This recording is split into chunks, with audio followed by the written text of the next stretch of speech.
What's up, everybody? I'm Jeremy, and you guys are watching Warfield's Wars. As I do something so unprofessional as adjust my screen once we just started, you would think I would have this all ready by now. Anyway, Lindsay and I were backstage kind of BSing it a little bit, and I kind of got caught up in just talking and didn't fine-tune the adjustments and everything. But if I could speak, we are going to have a great show tonight, folks. So do me a favor, if you are new to the channel, please hit that subscribe button. I greatly appreciate it. Make sure you hit that notification bell as well. And go grab a drink right now because, I mean, you're not going to want to leave any of the show during the rest of this show.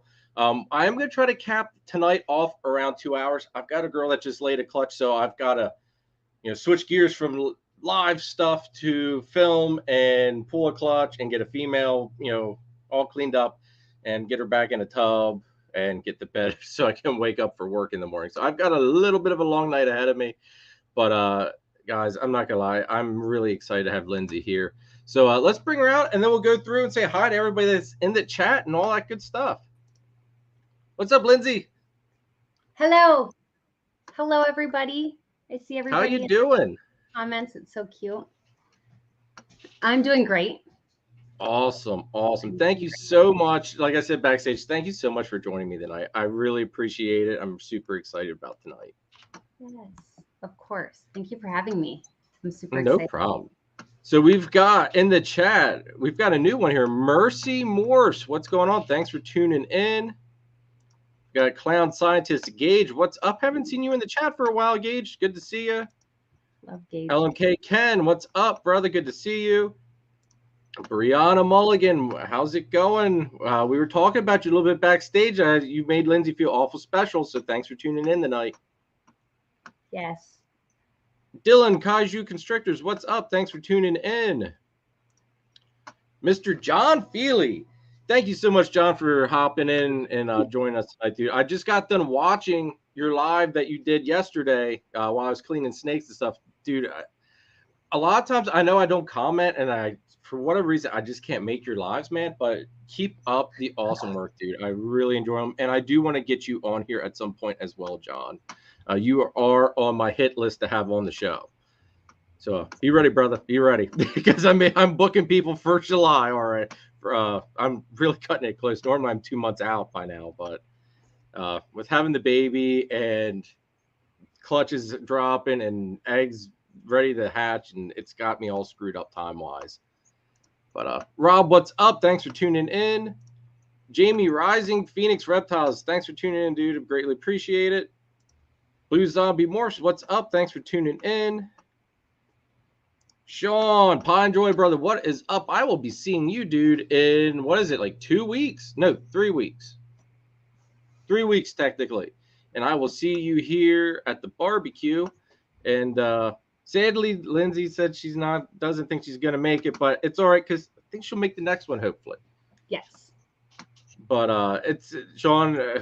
I keep checking those eggs, man, for your wife, and they look like they should be pipping any day, dude. The baby carpets will be here, so she'll be able to pick out her carpet there at the barbecue. Scott, what's up, dude? Thanks for tuning in. Congrats on that awesome clutch you just hatched today, dude. It was pretty awesome looking. I love pewter leopard stuff, and I think you had trick in there as well, if I recall. So beautiful clutch, dude. Beautiful clutch. Chris BNS, what's up, brother? I'll see you also in 2 weeks or 3 weeks, however many weeks it is. I can't keep it straight, but what's up, brother? Good to see you. Zach, what's up? Phil, what's up, brother? And I will see you as well in 3 weeks. Super excited. Let's see here. Kike, what's going on, dude? Good to see you. Insane Clown Pythons, what's up? Thanks for tuning in. That's Voodoo Doll Royals, Tara, what's up? Thanks for tuning in. There's lots of new faces you brought in here tonight. Awesome. Shane, what's up, dude? Good to see you. Let's see. Does that catch us up with Everett? Tammy, what's up? Good to see you. Haven't seen you in a while. Let's see here. That might now catch us up, possibly. The chat is going off like crazy. We got Pat, Dragon Soul Reptiles. What's up, dude? Thanks for tuning in. All right. that catches us up now. Finally. Sometimes this chat just goes crazy, and it seems like you never ever catch up to it. It's nuts sometimes. Before we dive into this live, there, everybody, we got to thank the sponsors of this week's episode, because I know once we get this ball rolling, I don't want to stop it. So we're going to take a minute here and thank the sponsors of this week's episode. So my brother Danny at DTMG, if you're watching this, bro, go smoke your cigarette, get your drink in, and come back here in like a couple minutes. Here we go. Wait, where is it? Where? This is so unprofessional of me. There we go.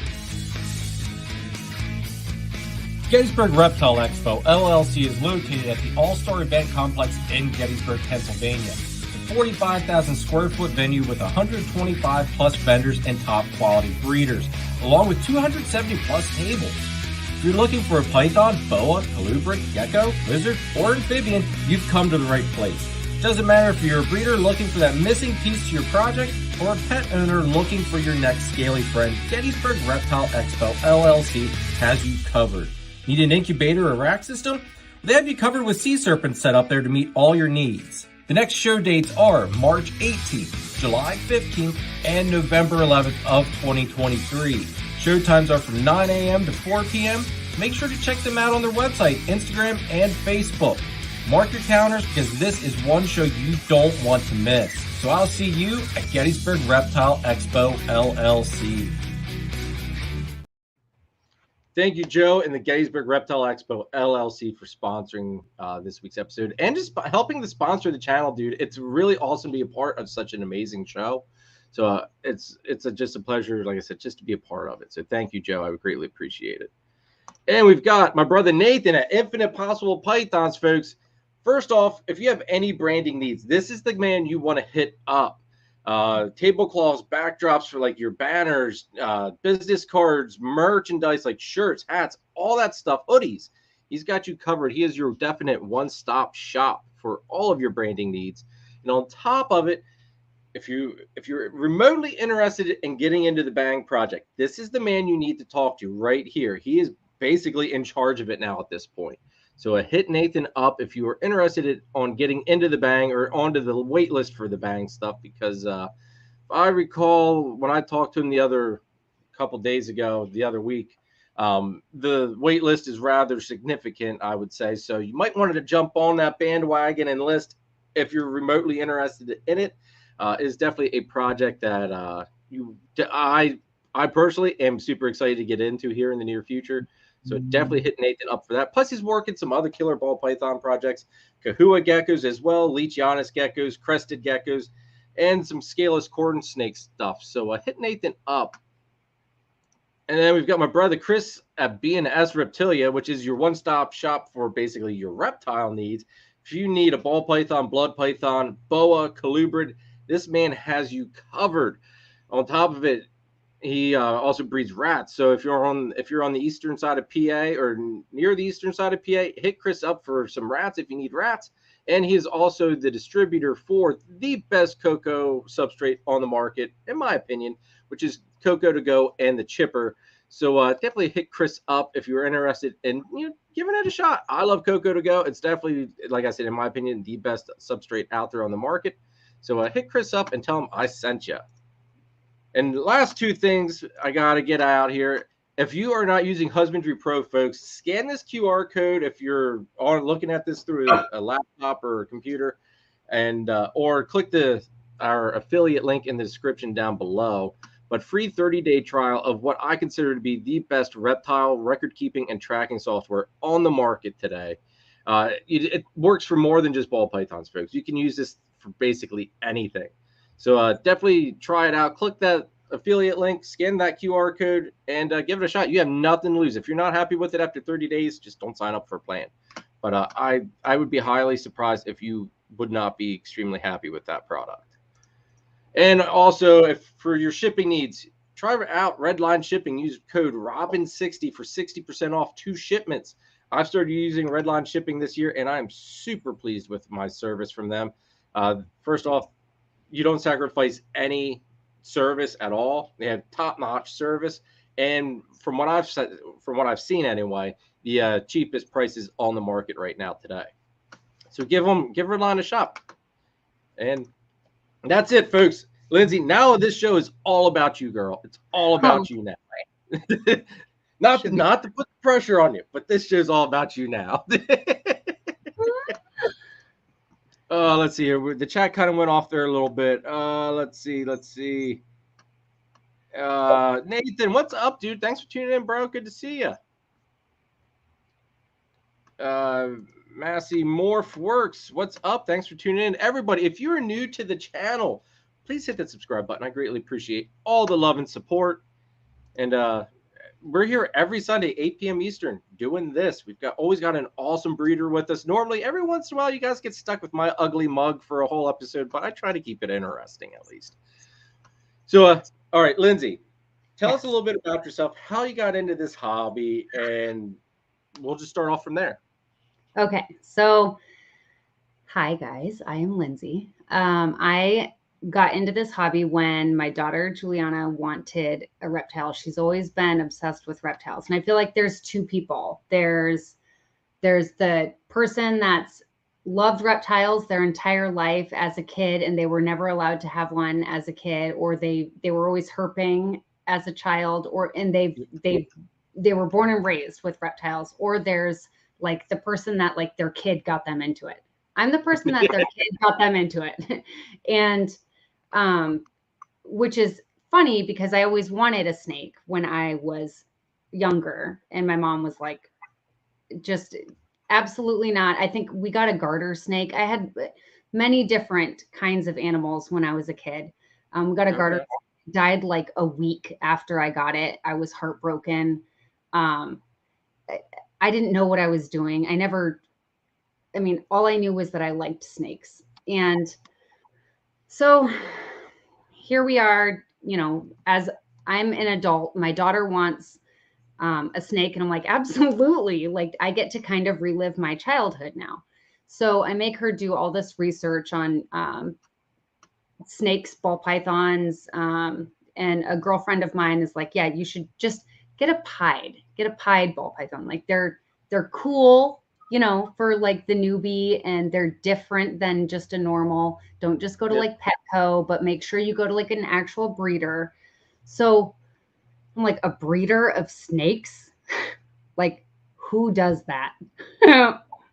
Who actually breeds snakes? I thought it was like the weirdest thing in the entire world. I'm like, if you just want a snake, you just go down to Petco, right? So I start looking up, on YouTube, like how to take care of your ball python naturally. All the videos are of people breeding ball pythons. They've got rack systems. I'm like, no. I don't need a rack system. I don't need to know what rack system is best. I just need to know how to keep one ball python in one visual enclosure, which led me to Brian Barczyk's videos, right? Okay. And then in one of his videos, he's like, check out Morph Market. At one point, I learned about Morph Market. So then I go on Morph Market and I'm like, holy smokes. I'm like, oh, all these different kinds of snakes. I'm like, surely we don't just want a pied. We want a yellow belly, orange dream pied. And I had no idea, like I still didn't know anything about it. But Brian Barczyk, I searched by distance because I didn't actually think that people shipped snakes. I thought that would be absolutely insane. So I need people to at my work think the same thing. They're like, wait, what? You ship snakes? Right. So, right. You can't, before you're into snakes, you literally you can't even comprehend any of that. Yeah. So I went to Brian Barczyk's Morph Market. I mean, I had no idea how big Brian Barczyk was at all until really like immersing myself in this industry. So our first snake we got from BHB, Brian Barczyk. Oh, nice. And he's just a pied. And I mean, we were like $400 for a pied, or $400 for a snake. Like, this is, Juliana wants a snake. Okay, we'll get her a snake. And $400. I was like, I'm not getting a yellow belly pied. I'm not getting an Enchi pied. I'm not getting orange dream pied, because that all jumps up from 350 to 100, right? So not a chance in hell, but she fell in love with pied. So we got a boy pied, because I didn't want a girl, because in our research, girl ball pythons got bigger than boy ball pythons. And I never thought I would breed, because breeders are weird. So I definitely was not going to breed. I was like, we'll just get a boy. So we got a boy, because I didn't think he'd get as big. He's probably now in hindsight, he's like the one snake that I've got that will never really do anything for me, but he's here and we love him. And he's honestly got the coolest personality of all of the snakes. So we're happy with him. What does he do that you think that you see has the coolest personality out of them all? So I've got a quirky one here too. He's like a dog. I'm not even kidding. He like, you open up his bin, he comes right out. He's like periscoping king, like just like anywhere he goes, he's like, whoop. And he's just super confident. Juliana and all of her friends can just like manhandle him. And I mean, most ball pythons are easily manhandled, but Picco's just one I can trust fully, 1,000,000,000%. And he's just very cool. He's always been the best eater. He's always been just super easy. I can put him in a visual enclosure. I can put him in a bin that's too big. I can put him in a bin that's too small, and it doesn't phase him. He's rock solid. Love the guy for that. After having ball pythons that are not exactly that easy. My quirky girl she's a killer bee, but she's got this, and I know everybody's going, oh, spider. I love spider. So sorry if you don't like it. I love it. None of my stuff seems to have any of the wobble issues. So that's probably why I do like it so much still. But her quirk is that she's got a thing with hair. Like she'll wrap her hair, like she'll go around my neck and like basically be like a necklace. But you'll feel her like rubbing her chin again, like going against my hair, especially like when it's short. Like I just cut it today, so I didn't get her out yet. But she'll do it. I don't know if she likes feeling the prickles of it or what. Like even on my arms, she'll wrap around and you'll just see her rubbing her chin back and forth across my hair. It's like, girl, what are you doing? That's so funny. Hey, she's just quirky, and I guess it brings her joy. I don't know, but she's the only one in the collection that does anything remotely that crazy. That's funny. I've got some funky. I mean, I get to know my snakes so well. So they've all kind of got their little things that they do, and I love it. I love their different personalities. Even the ones that are super mean, I love them for that too. I mean, I know what to expect with them. At least they're consistent. You know, see, I feel you on that one, because like with the main carpet up there, who used to be Xena, he is very consistent in the fact of you got to go in there very slow with him. If you go in there too fast, the one night I went in there too fast and he called me on it and he bit my hand, and it didn't hurt, but it's like, okay, I'm sorry. You know, I know better. I shouldn't have rushed the process a little bit, but like that's one you just gotta work slow with him. And if you do that, you can get him out and everything's hunky dory. But if you go in there too fast, he lets you know, hey, we don't play that game. You gotta treat him with respect for sure. Exactly. So all right, so you got your pod from BHB then, and that's what started everything off then, huh? That's what started everything off. So what happened was, in the process of, after we got Picco, so his name is Picco, which in Italian means peak. And every day, Juliana and I talk about our peak and our pit of our day. So Juliana's name is spelled the Italian way. And so she's just kind of grown up with looking up like, oh, what does this mean in Italian? What does that mean in Italian? Or how do you say this in Italian? So even though we're not Italian, so which is funny. I don't know. Anyway, so I was gonna see. All right, I was already thinking. I say, all right, they're an Italian family. All right, hey, you know. Okay, well, guess no, I not. don't think there's any Italian in my lineage. So, so she looked up what peak meant in Italian, and it's Picco, which is the super cutest name ever, and that's how all of this started. So after we got Picco, because Picco was always the peak of her day, I kind of fell in love with panda pieds. Ooh, okay. So Juliana was in school, or is in school, and now it's summer, but she was going to school every morning, and she'd come home, and first thing she wanted to do was pull Picco out. And I would be like, you might want to give him a little bit, because I've had him out today a lot. Like, he might want to sleep. And she's like, you need to get your own snake. Like, she's like, my snake is my snake. You need to get your own snake. So I'm like, okay, I'll just one up you. Quit playing with my toy, Mom.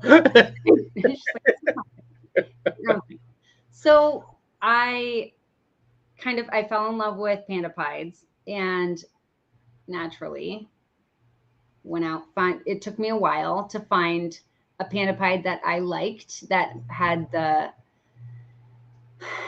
enough black on him or her, right? And yep. And was healthy, didn't have kinks, there wasn't anything wrong with them. And so we got a panda pied. And we named her Poppy, and she is so like those two, Picco and Poppy, are our two most loved, most valuable, really monetarily, like disregard that. Just they're our most valuable snakes in our collection by far. Yep. We just love them so much. So, yeah. So we got a panda pied, and then after we got the panda pied, I thought, well, first of all, went into the panda pied thinking I'm going to breed panda pieds because they are clearly very expensive. If I could just make the money back that I made off of, or that I had to spend on Poppy, then perhaps I would feel like it's justified. Well, we got Poppy, and I fell madly in love with her, and the entertaining. Yes. So fell in love with her, and I thought, I don't know, I don't really think that I want to breed panda pieds anymore. We should probably get a desert ghost, because that's like right now. And so probably that would like make us some money. So like maybe we could just get a desert ghost and then just raise that up and breed that. And then we could be on track with breeding, because at this point now we're so obsessed with ball pythons, and the whole breeding thing is not at all weird, because we're like, we totally get it. We want to breed too. Like if somebody would have just told me, and this is just for everybody out there, anybody that's new into this, don't even get a visual cage. Just, I mean, maybe get one or two for your first couple snakes, but keep in mind that you will be getting a rack system. I was going to say, it's an addiction. Yeah, you will literally fall in love with these animals, and it's to not have a rack system in your budget already is just absolutely crazy, because you're going to need it, because you're going to want way more. That's people at work look at me like I'm crazy. They're like, oh, well, you have them in like a tank or something. It's like, no, it's like, I've got them in like a rack system. They're like, well, what's a rack system? So I show them a picture. They're like, wait, you have that many snakes? I was like, dude, that's like, this is just starting out. It's like, there's more to come. Yeah, my mom came over and she's like, I like your new cabinet. Thanks. It's such a nice organization thing. Thanks, Mom. It's like, yes. Oh my God. See, all right. Now, I'm not much for scaring people, but that there, I think I would have. I would have been like, oh, here, let me cook you something. Hey, mom, can you go in the cabinet and get this out of that drawer? And Yes. I would like. I love my mom. My mom's not afraid of snakes though. But I would, if she would have given me that opportunity. Oh my god, I definitely would have taken it. My mom's like, I'm going to be sleeping in Juliana's room. Do the snakes? Do you put them away for bedtime, or I'm like, okay, they don't free roam. They're not like dogs. So we don't have our snakes. I don't know. They're all so in cabinets. many people think that snakes free roam, like everybody actually will understand that. It's like mind-boggling to me. Yeah, I don't like everybody. People at work ask me the same thing. Well, they ask about what do you do when you go to work? Well, when do you put your snakes away? What do you mean when I like they're not out in the house, dude? Like they're away. They prefer to be away, actually. So yeah, they really don't want you messing with them. You're right. But yeah, I don't understand why people think that we reptile keepers let snakes just roam free in our house. I guess maybe because they're so like dogs and cats, and they just assume, well, why have a pet locked up in a cage? Maybe, I don't know. Will says, did the chat die or is it me? No, Will, everybody's listening. I say everybody's listening. Well, they're probably thinking, God, Jeremy, just shut up and let Lindsay talk. My stories aren't that interesting. I like to. Picco's the best snake. Oh, Picco is the best snake, girlfriend. And so is. I see. So basically, can I just tell you? So perfect example, though. Perfect example. Brianna is a girl that this is my daughter's best friend. Her mom was like, Brianna will not hold the snakes. Don't even try. Don't we heard you got snakes. Are you crazy? This is nuts. Brianna came home, told me that you have 3 snakes at home right now. I don't know what's going on. And is everything okay? She's genuinely concerned about my well-being, are you mentally stable? And I don't know, maybe I've lost it. But we love them. They're super sweet. Brianna's like, I kind of want to come meet them, but I'm kind of scared of them. And Andrea's like, she'll never touch a snake. Don't even try. Brianna's over here. I'm like snapping pictures left and right. Brianna's holding the snake. And now every time she comes over, she's like, how is Picco doing? How's Poppy doing? How's, all of our, how's Lemon doing? How's Tesla? She's going through all the list of snakes and she's just like, I love this one. I like that one. Oh my gosh, that one's pretty. And it's just a perfect example of people are taught to be scared of snakes. Yes. They're taught to be scared of snakes. Understandably, because snakes in the wild can pose some harm sometimes. For the most part, not really, but they can. So I think it's always that shock factor. You're walking along and you weren't watching where you were walking, and all of a sudden, poof, a snake pops up. For me, that's what I explain to everybody. It's you're used to seeing a snake, you just scared the crap out of. You're not used to seeing a snake where it's calm and it's just, hey, this is life. You're in their territory. Yep. And you walked right by them and they see all they're seeing. I mean, it's all just understanding them and understanding what they're seeing, how they live. I mean, they're just seeing a huge heat, go by, which might be food for them. They don't know. So they strike or they're fearful. I mean, I don't know. So love Brianna to death, literally, because this is a kid that I swear nobody in her family thought that she would ever hold a snake. And here she is. She's like, I love Picco. I mean, she loves all of them. She'll hold any of the snakes. I come in when Brianna's over. I'm always like, Brianna, Juliana, stop getting into the bins. Like, you know, like stop, because I don't know what all you guys are doing, and like you guys don't know when they ate last, when they didn't eat, who ate, who didn't eat, who's in shed, who's not in shed, you know, just that one that's got a slight temperament that, you know. Yep. Or who's been paired, or oh who has God, been paired. yeah, that would be Or who's together, who is being paired. Like, don't open that bin. Let them do their thing.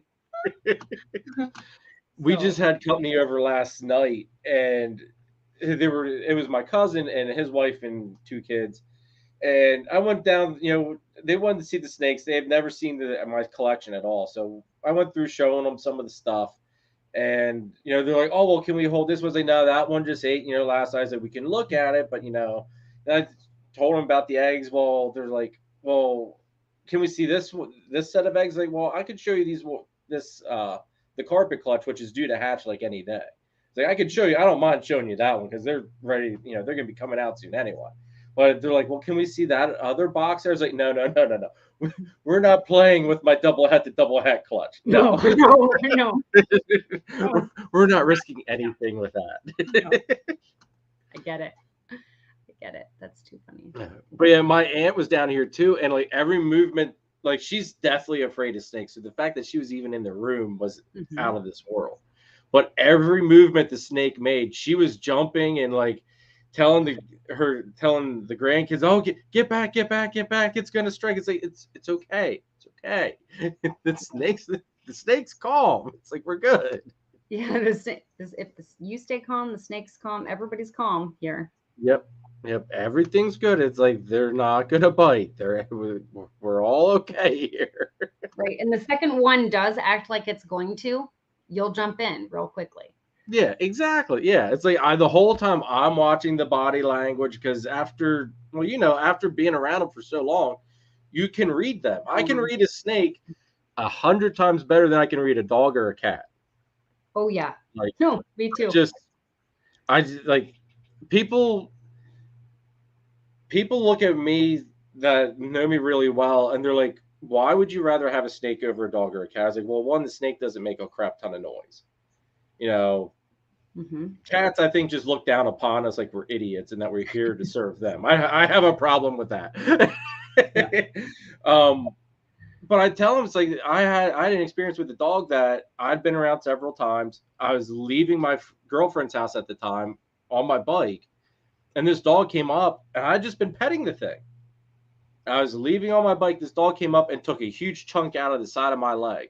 No reason, no warning whatsoever. And after that, it's like, you know what? Furry animals, I just got a problem reading, apparently. So, you know, a snake I can read. Other animals, not so much. Yeah, I get that. Rob says, except when they are... Dude, I've never had an issue with a gassy snake that I've heard in here anyway. Yet. I'll add the yet in there. Maybe it was me. Maybe it was the snake and I thought it was me. Who knows?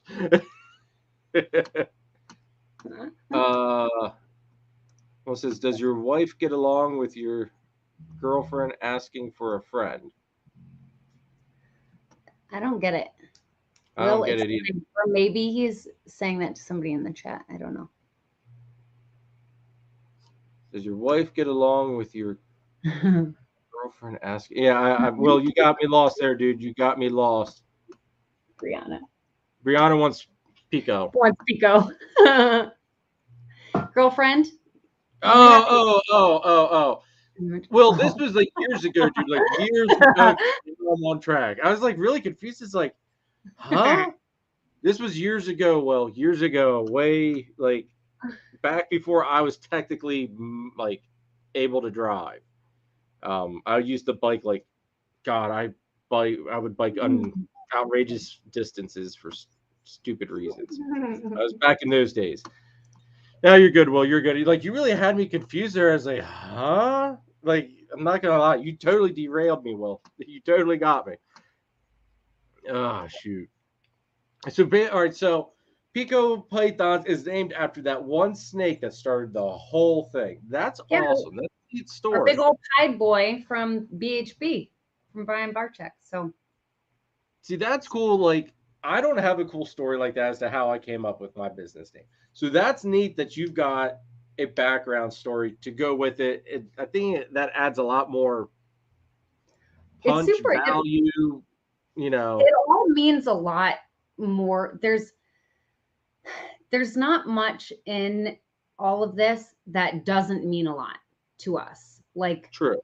there's, and like everything kind of just ties together in our world. Like Juliana, absolutely loves Picco. She has this crazy connection with, I mean, almost every single one of our snakes. There's a few where she's like, I'm good on that one. Like that one is just not very nice. But other than that, I mean, she just, and she knows them, she gets them.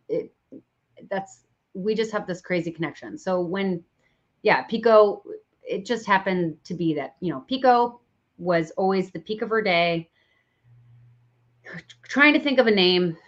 And we're like, oh, and we had Poppy at that point. Like, okay, what do we name it? Picco Pythons. P. And we had Picco and Poppy. I don't know. Just it worked. We tie everything together, and it all is very meaningful to us. So, yeah. Awesome. Mercy, you just took the next question I was about ready to ask. So, how many snakes do you have, Lindsay? I knew this was going to be a question that was asked, and I don't know how to answer. Does this mean snakes that are like all holdbacks, or just snakes total? Does this mean just ball pythons? Does this mean ball pythons and other snakes? Hey, I would say all of it. Just everything out the door. I can tell you right now. Hold on. 1, 2, 3, 4.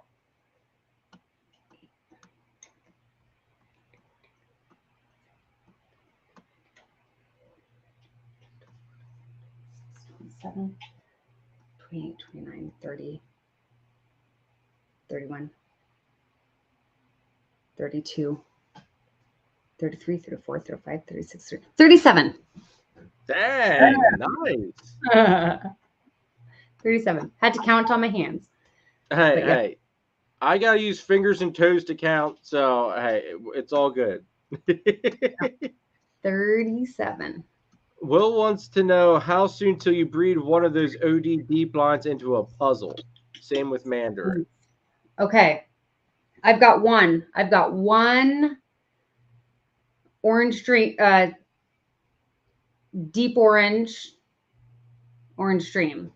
And I'm going to need some help from everybody to tell me where to go with her, because she's going to be ready like this coming October, probably, to start pairing. And I don't know, do I pair her to a Mandarin? Do I pair her to a puzzle? I would like to suggest Exanthic. Plus, it's actually not a terrible idea. It's actually a phenomenal idea if I had Exanthic, but I don't. So that's out the door. Darn it. All right, I tried, everybody. Even if somebody sent me an Exanthic, it wouldn't be happening, because I want her to go to either a Mandarin or a puzzle. See, that's good that you got that direction.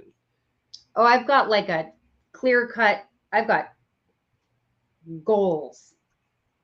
See, that's over here. That's important to have, though, that you've got to have that, like, for all the projects that I have going on, like, I know where each one's going. There's a few that I'm still trying to figure out just because I got into them and really wasn't fully planning on it, but say, hey, well, this will work there, that'll work there, but I've yet to figure out, like, my hypo stuff. I'm still trying to figure out my full direction on my hypo stuff. But for, hey, it works with Exanthic, it works with DG, but yeah.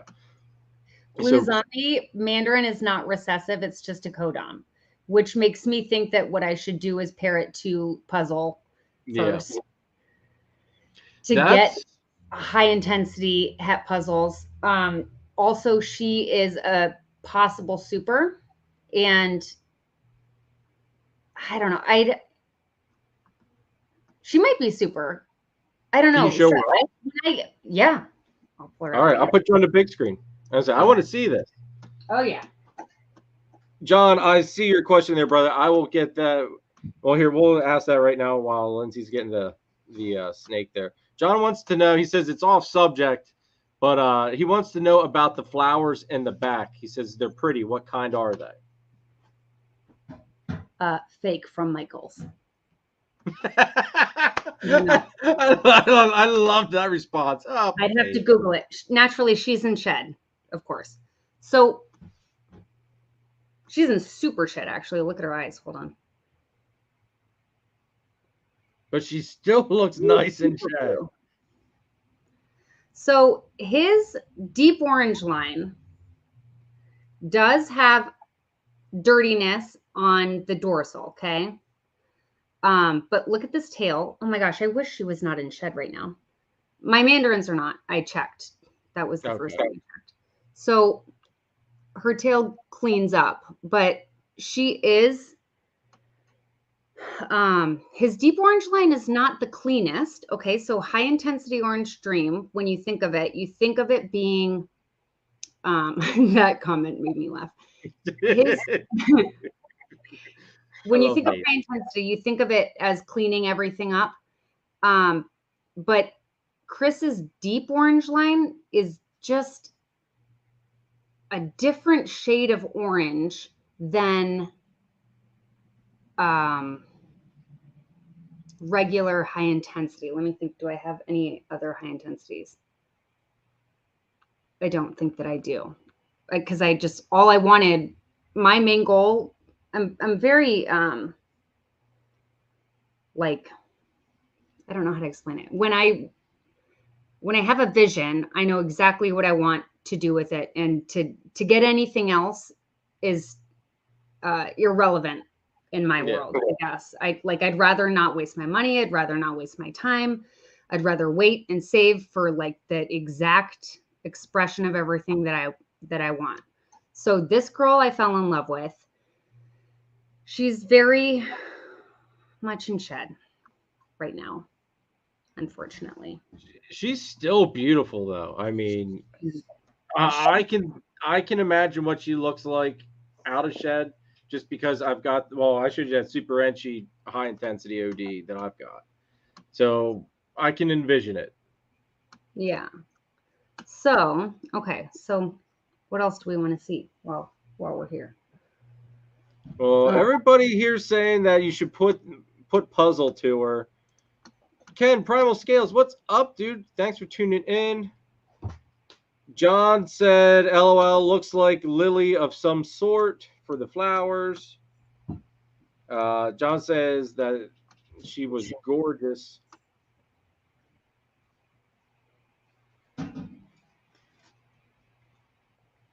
Yeah, beautiful. I'm not a flower type of person. I don't know what type of flowers those look like. It's some kind of I think tropical. Okay. Tropical flower. It's the tropical kind flower. It is pretty looking. That's all that matters. It's in the tropics. The rainforest. Will says one day Chris needs to do some recessives and not just line breeding. Okay, but he has now almost perfected his line breeding. So now he's getting it all into recessives finally, which I wish he was kind of doing all of that, coinciding it. But that's why when I got my girl, though, Chris is so funny. He's the worst salesman ever because he's like, surely you don't want anything without recessive. Like he's trying to talk me out of some of these snakes. I'm like, no, I just want your deep orange line. Do you have your deep orange line in recessives? And he's like, I mean, don't you just want an high intensity? I'll pull Picco out, babe. I'll pull him out. So he's like, don't you want a high OD like het pied or high OD het this? Or I'm like, no, actually, I'd rather just have your deep orange line high OD. Yep. He's like, you can plug it into wherever you need to plug it in at, but right. Right. And she's just a female, not just a female. She's a female, which is good, but kind of bums me out. Actually, you know what? It doesn't bum me out at all because I have enough males, powerful ones that that take me more towards my goal, I guess. Okay. You know, so it's good that she's a girl, but now I wish I had 2 of her because then I could pair her to a Mandarin and I could pair her to a puzzle. And then that makes sense. Yeah. But see, you know what though? Like, you pair her to the puzzle this year. Next year, you can pair her to the Mandarin, and hopefully, you get a male that would have the high OD with it, and then you can pair that. Hopefully, by the time that male would be ready, you'd either have a visual of whatever that you want to throw it into, or you could throw it into that baby that you held back the year before, even. Yeah. Rob, you're such a smart ass, Rob. You, Rob, plug it into there, plug it into there. I tell you what, everybody can make fun of all these outlets. I never have to worry about having a spot to plug something in at. Never. Dude, there is nothing wrong. I take a Super Mandarin to her. Yeah, next year I can take a Super Mandarin to her. So I guess this year I'll plug that puzzle into her, and then I'll plug that Mandarin into her.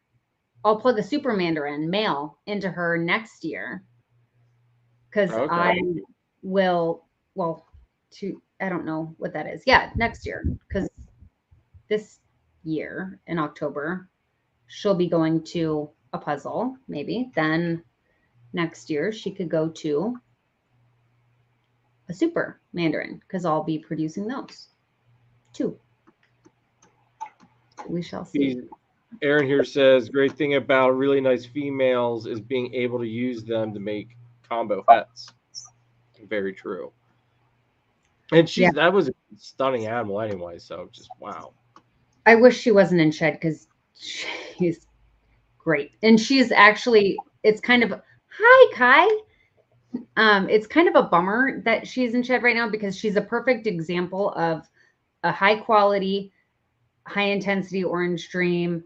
And a lot of people say that, Mandarins just like orange dream. So she's a perfect example of like how to compare the difference in their coloring, their look. I mean, to me, everything's different. I mean, it's not the same orange. It's not. It is so different. It's not even funny. Okay. And we are going to dive deeper into the Mandarin stuff. But before we do, Kai, what is up, brother? Thanks for tuning in. What other genes get you excited in the ball python world?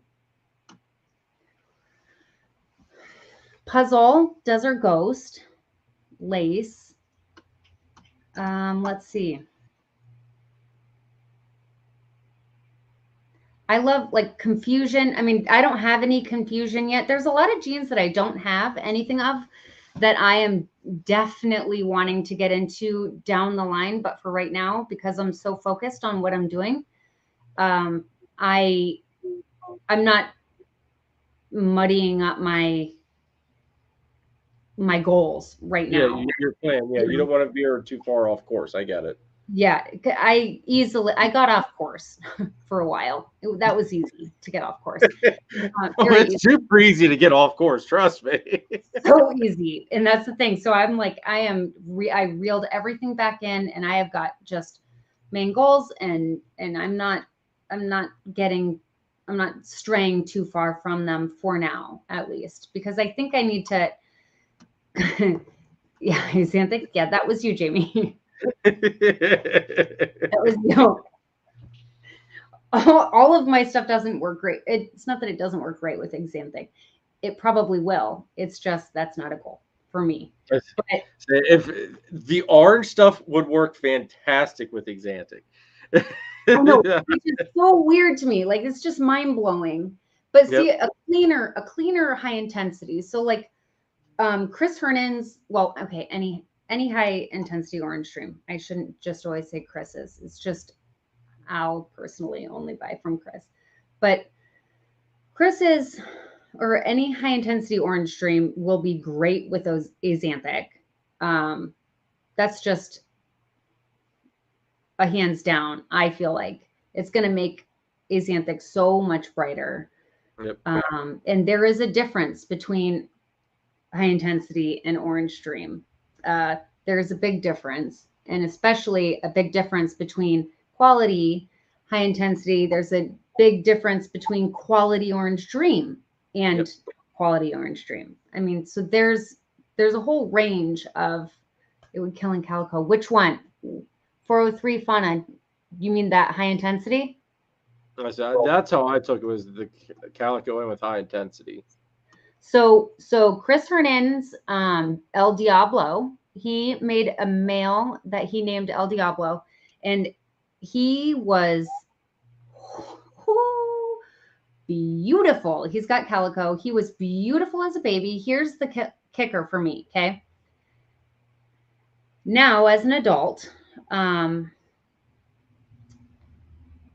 that calico in it. Oh, in Mandarin.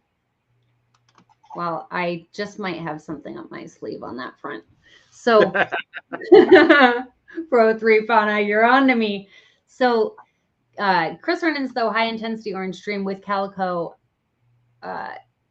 in my eyes, took out all of the beautiful orange that, I mean, he was like a flame, like he was bright, these bright lighter yellows and oranges, and then he turned into this deep red tail. I mean, almost red, like this blood orange tail, and then calico kicked in.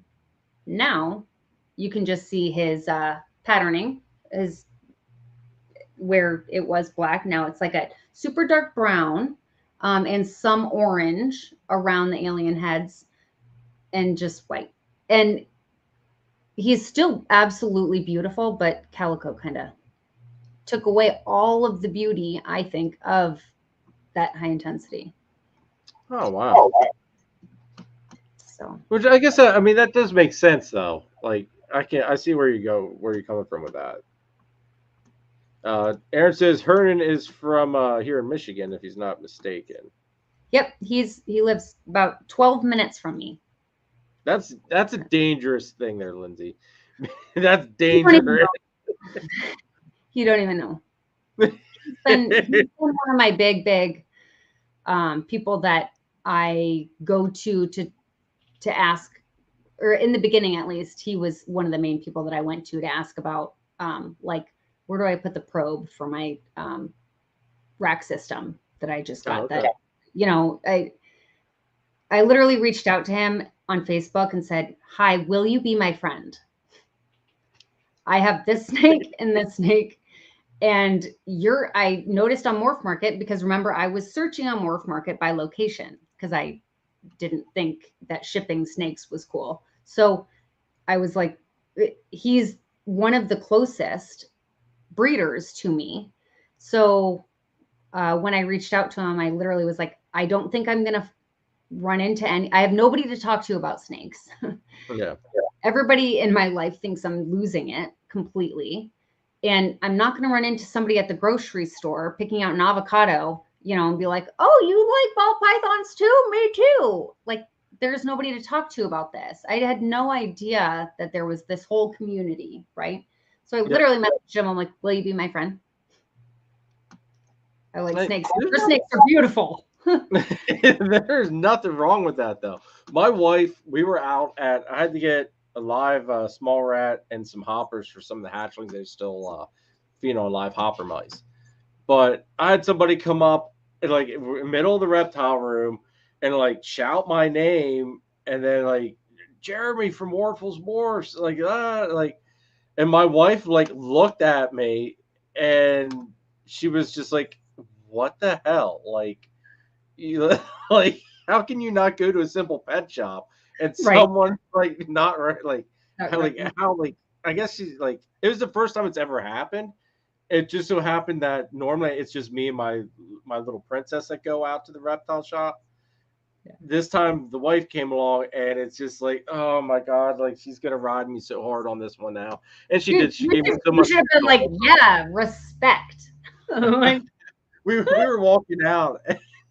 It was funny you say that. Like I looked at her, I was like, so how's it feel to know that you're married to a celebrity? yeah, And she just looked at me, shook her head. She's like, shut up. And she's like, do you know that guy? I was like, yeah. I was like, I don't know him. I was like, but I talked to him at the shows. And I was like, you know, like I've talked to him before. I was like, I forget his name, sadly. His business name's on the tip of my tongue. I'd have to look through my Instagram chats, but it's like I've talked to the guy before. It's like, you know, but she was giving me a hard time about that one. She's like, oh, that was the worst timing ever. But it was funny. I love it. All right, so let's dive into Mandarin. So you can tell us about the Mandarin while you want to show it off if you want, or however you want to do it. But what made you pick out Mandarin, and tell us some of the great aspects of the Mandarin project? So here's the kicker. Chris Hernan had a really bad experience. He was the first person, so he was kind of a mentor, right? And when talking to him, I'm trying to figure out a plan of what I want to do, where I want to go. And I'm looking at his morph market, and I'm like, this Mandarin gene, I'm like, no offense, I don't see it. And because he had an NR Mandarin het clown listed for sale. And he was like, here's the deal. He's like, honestly, I don't see it either. This was something that I was extremely excited about. I definitely wanted to get into. I've seen some supers that are absolutely amazing. I tried to make some supers. I got this Mandarin off from a breeder down in Florida, and bred him to a high intensity, smart guy. I mean, he's like 6 years ahead of me. He was trying to do this 6 years ago. And he's like, I bred it to high intensity and just got like some high intensities. Then he bred it to another something that was a het clown, or that was a clown. He bred it to a clown, and he made visual clowns.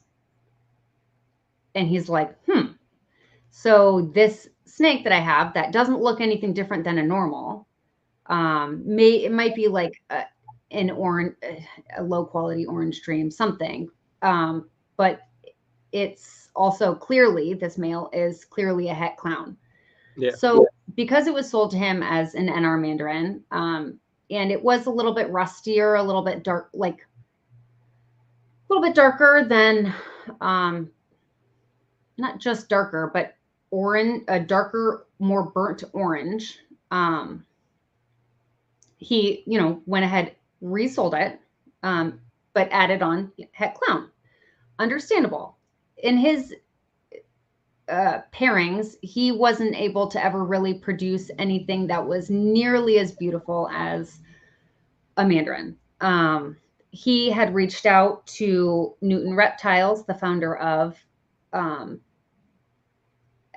Mandarin, the NR Mandarin gene, and had not ever gotten a response. And he's extremely hard to get a hold of. So he had gone ahead and gotten this Florida Reptile Ranch snake, this snake from a breeder in Florida. It was a bad experience. They've been known for selling snakes that are not actually NR Mandarin. This has kind of ruined the vision of Mandarin. Mandarin can be hard to identify, I think, in maybe I don't want to say lower quality Mandarins, but lesser expressions of Mandarin. That's a good way to put it. That fairly, yeah. Because I don't want to say lower quality. It's just there are There's different level of expressions. expressions and lesser expressions of every single gene. So it can be extremely hard to identify in a lower expression animal. It can be misidentified as many things, and it can even be misidentified as not having Mandarin and it still having Mandarin because it doesn't have that very strong Mandarin look. So that being said, he kind of took a back seat with the Mandarin thing for a while. Yes. Will, but see, you're one of the few that knows exactly what good Mandarin and good. And then there's cuties. I like that. I like that. I like guys using their. True story. So there's higher expressions, lower expressions, okay, of it. I think a lot of people started out breeding lower expression Mandarins to other genes. Okay, smart, still smart, right? I think I want to see what Mandarin looks like with Enchi. I want to see what Mandarin looks like with Clown. I want to see what Mandarin looks like with, you know, I don't know, anything. All of the genes, right? Pastel, anything. And in the process of doing that, in my eyes, and I'm super duper new here, guys, so just take everything that I'm saying with a grain of salt because I'm just going off of my own opinion on all of this. I think when you're breeding Mandarin to not Mandarin and then and muddling it with all of these different genes, it becomes extra hard to identify the gene. I can believe that. So, and we all know that when you are producing from supers, that expression is automatically going to be a little bit better of an expression of the gene than just producing from a single copy of the gene. So that all being said, I went ahead and decided I kind of wanted to get into Mandarin. Naturally, somebody tells me they had a bad experience. Everybody's telling me they have bad experiences. And I think this is what I want to do. But if I'm going to do it, I want to do it right. And I basically stalked Piet Newton of Newton Reptiles for a very long time. Reached out to him again. I mean, his morph market at the time literally was like, this seller is unresponsive. Has 0 response rate. I'm like, hello. That's not what you want to see. That female's still available. And so followed him up. I mean, I'm not kidding when I say I can do some serious sleuthing if I am on the track of finding something that I want. And I found what I wanted, and he finally responded. And I finally, through the language barrier, got through to him. And I had no idea really what I was getting when I went into purchasing 2 Mandarin snakes from him. His pictures are super shoddy. I was not sure. I didn't even know if I was actually talking to him at this point, because he certainly did not respond to me on Morph Market or through any avenue that ensured that it was him. So anyways, got these 2 snakes. I opened them up and I'm like, TJ Willie, then Newt, or my top. Yeah. Yes. Well, you are correct. So open up the box and I'm like, holy shit. I mean, or holy smokes. You're good. You're good. I'm like, this is not like Orange Dream. This is not like orange dream at all, you know, and I'm thinking I'm going to get like some super orange dream looking animals. Like this is nothing like orange dream. I'm like, these animals look like they're painted. I sounded like a total lunatic. When I posted a video on Instagram, and I'm like, today's a great day, got some mandarins. And I just remember thinking for the rest of the day, like almost speechless.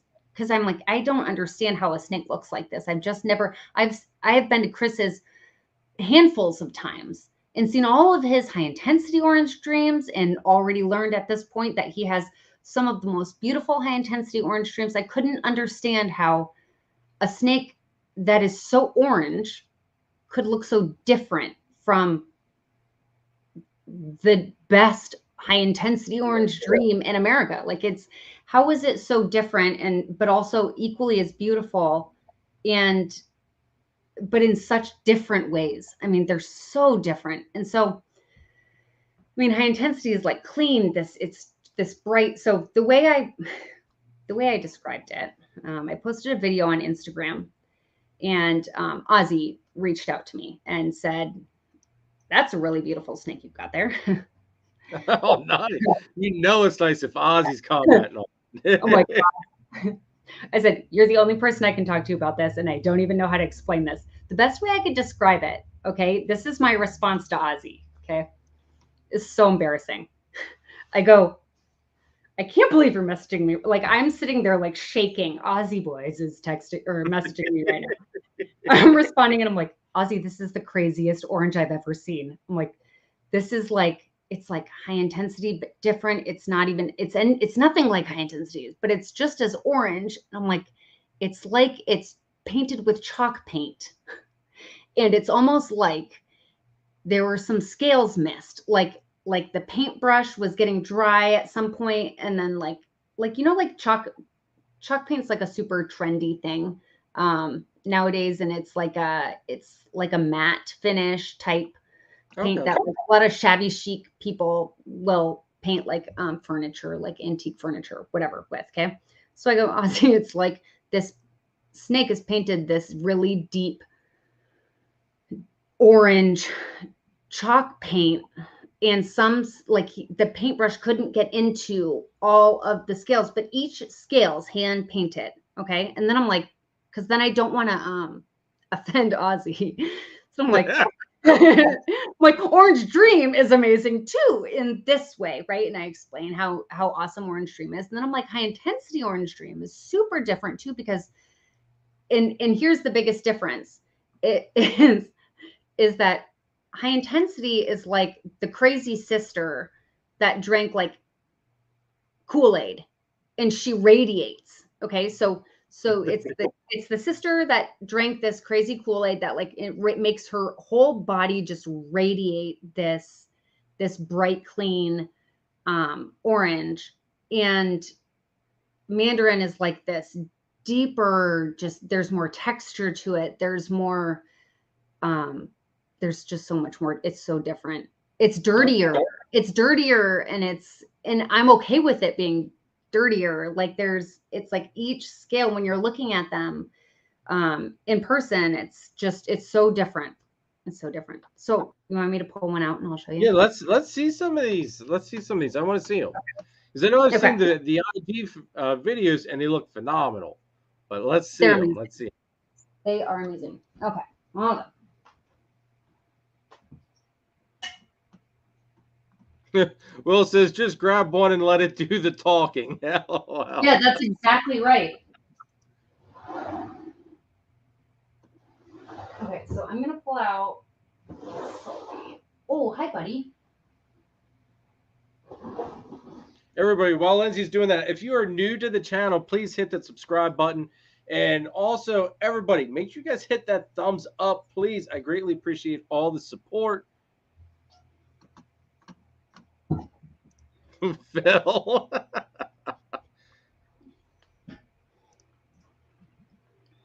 See, even on here, that thing looks freaking stunning. Yeah, no, he's amazing. So this is Sully. So Sullivan is his name. He is he's a pastel, okay? Pastel Mandarin. And in my eyes, I'm like, I don't know what's in your pastel, dude, but I'm okay with it, whatever it is.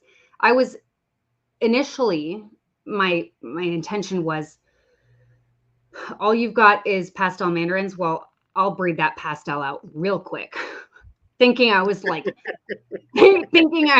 gonna, I was a step behind, but I don't think so anymore. I mean, this guy is. That's beautiful looking. I mean, I'm not kidding. His every scale's hand painted. They just are. Hold on. I wish it would.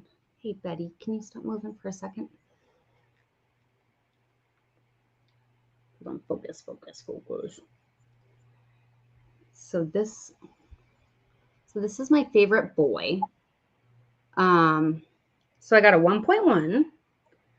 I just recently actually got a few more, and I will be making one, maybe two available.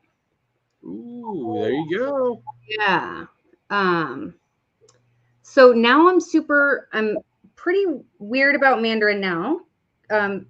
Picky about it. And I guess in my eyes, it's kind of like, if you don't see Mandarin, here's the deal. If you don't see Mandarin, it's not obviously Mandarin. In my eyes, it's not Mandarin. Or it's not a Mandarin that you want to be working with. Okay. So if it's not obvious right off the bat, I wouldn't invest in it. I just wouldn't. So that makes sense, because that goes back to that whole, how do I want to put it? You can flood the market with a whole bunch. I'll use pastel, for example. Everybody hates pastel for whatever reason. I think you can flood the market with pastel. There's good pastels, and then there's just pastel. Right. I have a line of pastel here that is freaking out of this world. And I've got another line. If you let it be right beside that, great too. What's that? I've got one pastel that's really pretty too. I know we talked about it.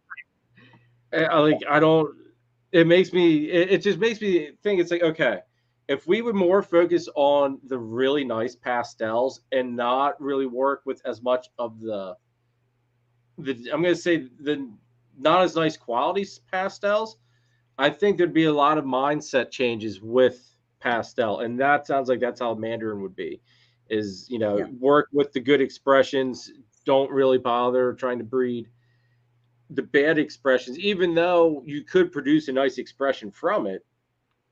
But I think you're helping. If you're starting out with the best expressions of every single gene, then there's no going wrong with it. I feel like, I mean, then you just know, at least, I mean, you're probably going to end up with, like, he'll probably produce some less great expressions of Mandarin, but he'll at least produce his same expression plus not, I wouldn't even assume that he would produce better expressions. I would assume that he'll definitely produce the same expression and some that are a little bit less than. And I'll just hold back the ones that are the best expressions. I mean, that's all it comes down to. So let me pull out my girl. I love the blacks on him too. Like, the blacks are just freaking amazing. His blacks when you have him backing like that look, I think when you had him holding back a little bit, that gave a much better, for me anyway, being partially colorblind. Everybody make fun of the partially colorblind guy, but that, to me, I saw more of what you were talking about than when the snake was up close to the camera. But the blacks and those are like, wow. Makes me want to have that. I mean, this guy, I'm just absolutely in love with this guy. So that's Sully. Hold on. Let me pull out Dahlia. Hold on. All right. Brianna, for ball pythons, it's right around 55 to 60 days for eggs to hatch from their lay date. So Brianna, babe, July 25th is when we're cutting eggs from pastels, clutch. Oh, all right, hold on, wait. July 25th. Oh darn! All right, never mind. I have a clutch I'm due to cut on the 27th. Actually, What? that's Okay, but what day do you cut at? 55. Okay, so me too. So Yeah, I cut on 55 unless they pip earlier. Once one pips, then I get everything set up to cut. But that would be the one on the 27th is my double het to double het. So that's my first shot at TSK Xanthic Clowns. ooh, that'll be really pretty. If I can hit it, if I can hit the odds, I'll be just one. I just want one. After that, they can be whatever they are, but I want one out of 4 eggs. Oh, oh my God, that's beautiful. So she's got this crazy white speckling, and I can show you. I'll show you another one. I have my other ones are in quarantine right now, so like I'll pull them out very last. Okay. To show you guys after I'm done holding all of my main everybody. But so this girl has this like white speckling, almost calico like, but it's very like it's not oh my gosh, consistent. It's not like a consistent calico-y look that comes right up the belly. It's just kind of like these random spots that are, I'm trying to get like a more accurate like coloration of, my light's kind of bright right now. But so this is my girl. So this is my 1.1 that when I opened up the box, I'm like, this isn't like High OD. This isn't like Orange Dream. The whole body is orange. Yeah. There's this crazy shading down the dorsal, like in between these blacks. And then this girl has just got this crazy, crazy white speckling all up and down her. Let's see. There. But she's, believe it or not, she's kind of this like deeper, darker orange than Sully. And I feel like right now, lighting wise, for some reason, it's not showing that. She's coming up for me really beautiful though. I mean, snakes never look as good as they do in person on camera, but both of them have looked fantastic, I think. They're I can see the oranges. I can see everything that you're describing. Yeah. And their blacks are very, very black. Yes. So that's those two. I think Nathan said here to Will, are you thinking what he's thinking? And I think I know what Nathan's thinking. Throw a bang to that. What are you guys thinking, guys? Throw what? Throw bang to the end of the Mandarin. So Nathan, am I right on that, brother? Am I guessing right? Will's already told me that. I'm not super impressed with bang, you guys. Oh, Sorry. Stake right through the heart. Nah, bang is more. I would need to see it in person. Like yellow. What's that? I would need to see it in person. But see, I don't like yellow. I don't want a yellow orange. I don't want a yellow snake. I can get yellow snakes anywhere. I want like a deep orange snake. Well, see, I think that the bang would clean it up a little bit more, and I think it would make those oranges even like neon, maybe. I don't know. Bang does some really wicked stuff, though. I will have to say that. Jamie, the reason why I do like Xanthic is partially because I'm partially colorblind, but the first snake I fell in love with was a zebra bee. That was the thing that got me loving, the ball python hobby, and that love's never lost. It never left.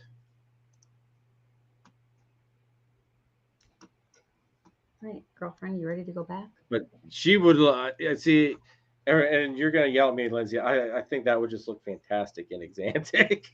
It really would. I don't know. I feel like they're so dirty. I wouldn't want to dirty up Exanthic.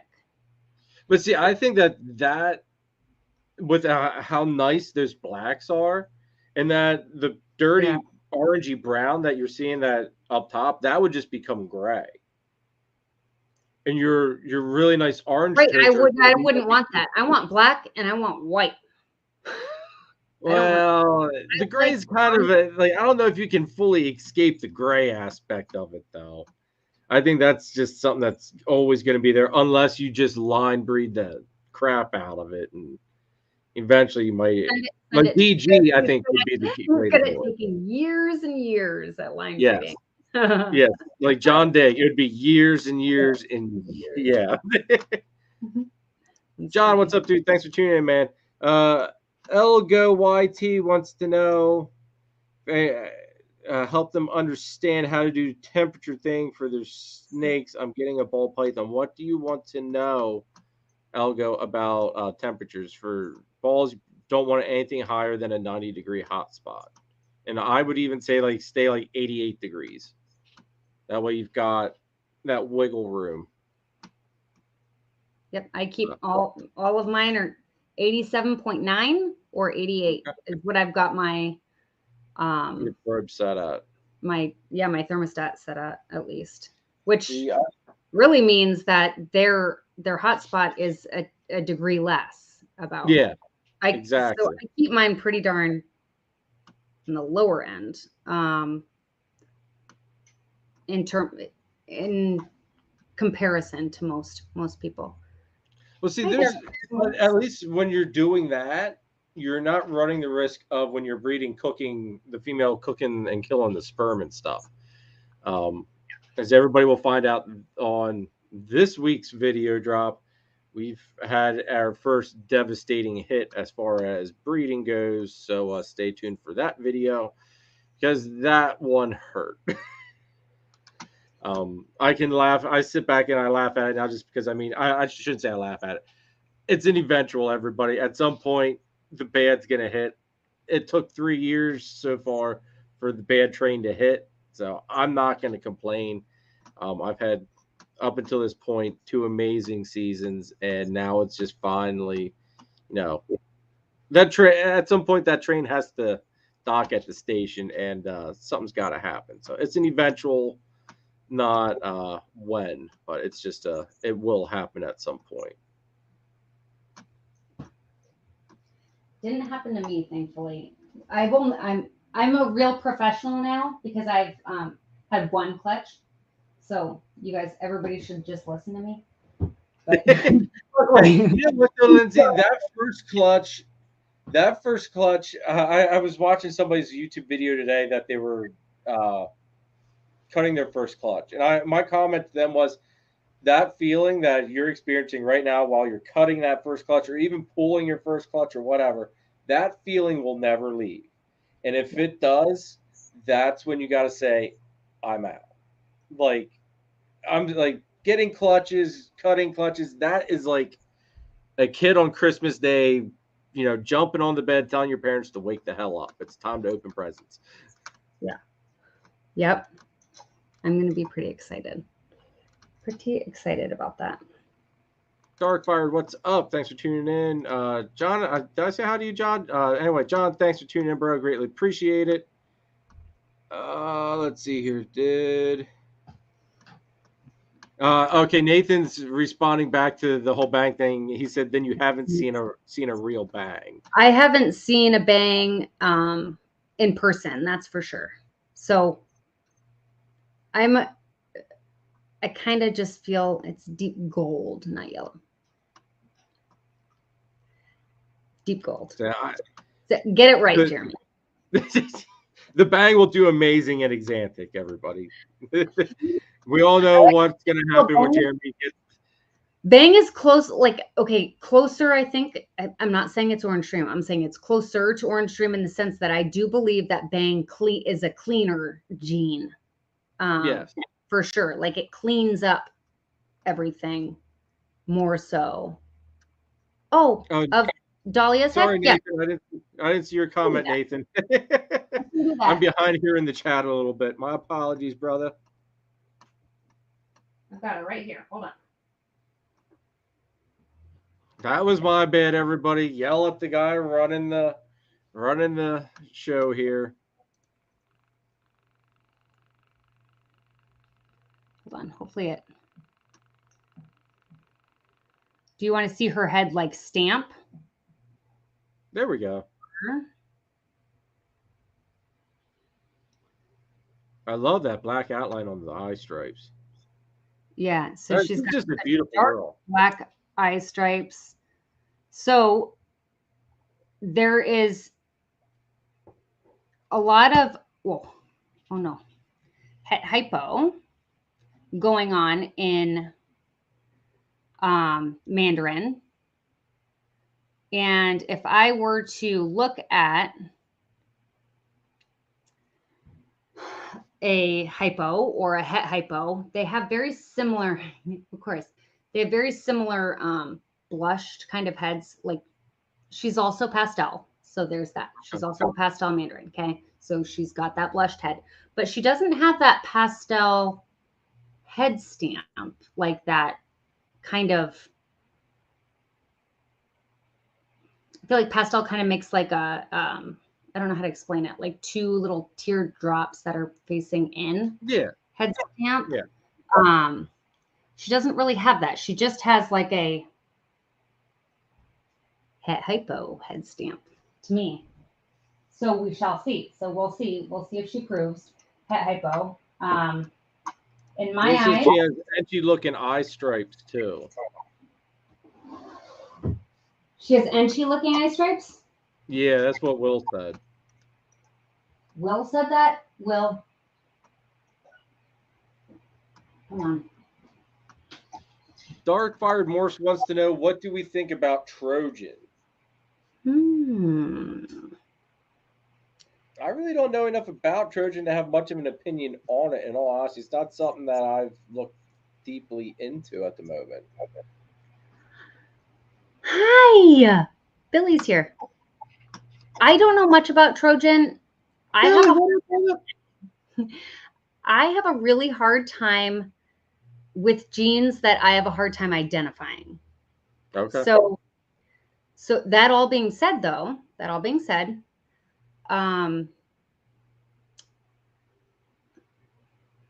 I understand why a lot of people have a hard time with Mandarin, because a lot of the Mandarins that are out there, then I'm like, I was waiting for someone to jump on that in the chat before Billy did. Billy, thank you much for stopping in and for taking that opportunity to make that, hit that, just to hit that moment. That was perfect. Yes.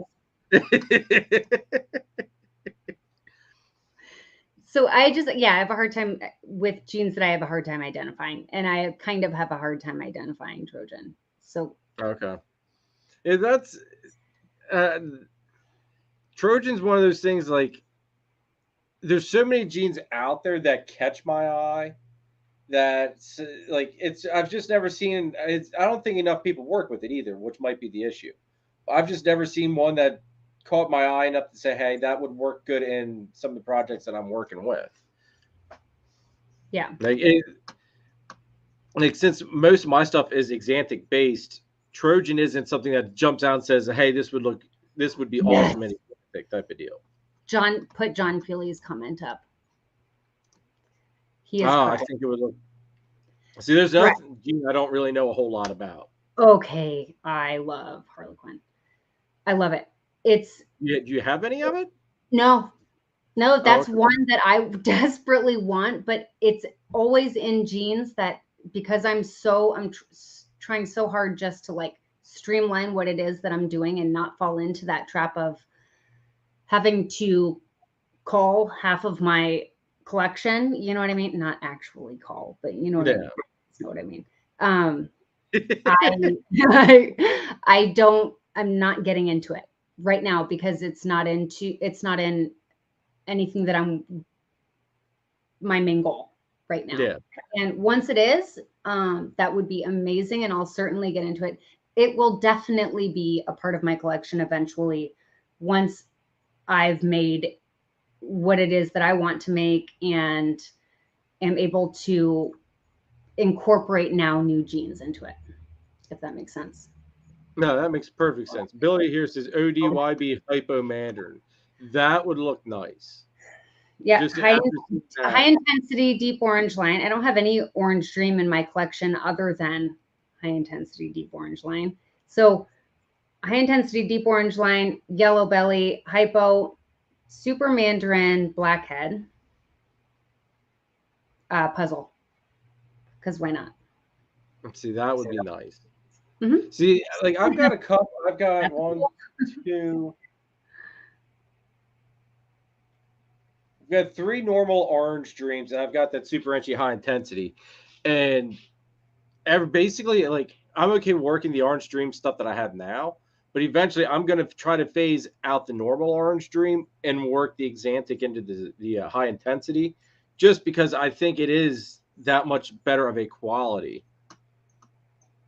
Yeah, it is. So what are your main projects that you're working with? My main projects. Okay. Puzzle,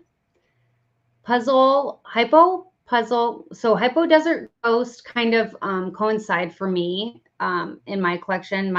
One of my main males is a super vanilla hypo desert ghost boy, and he's my favorite boy. I mean, let me pull him out because he is.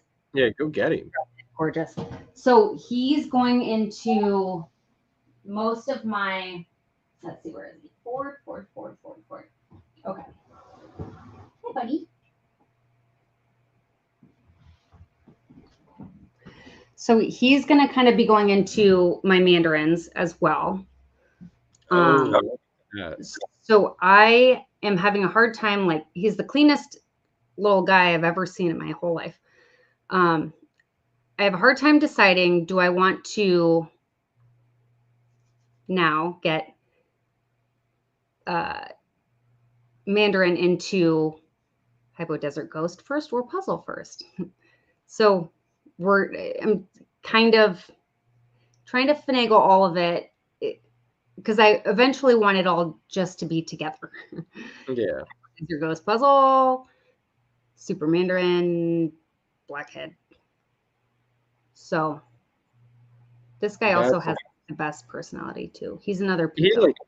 He glows, like literally freaking glows. I can only imagine him in person. He's so bright. He's super yellow and bright yellow in person. Just he's clean. He doesn't have one little speckle along like his whole body. That's right there. He's super cool. So we're just still feeding him.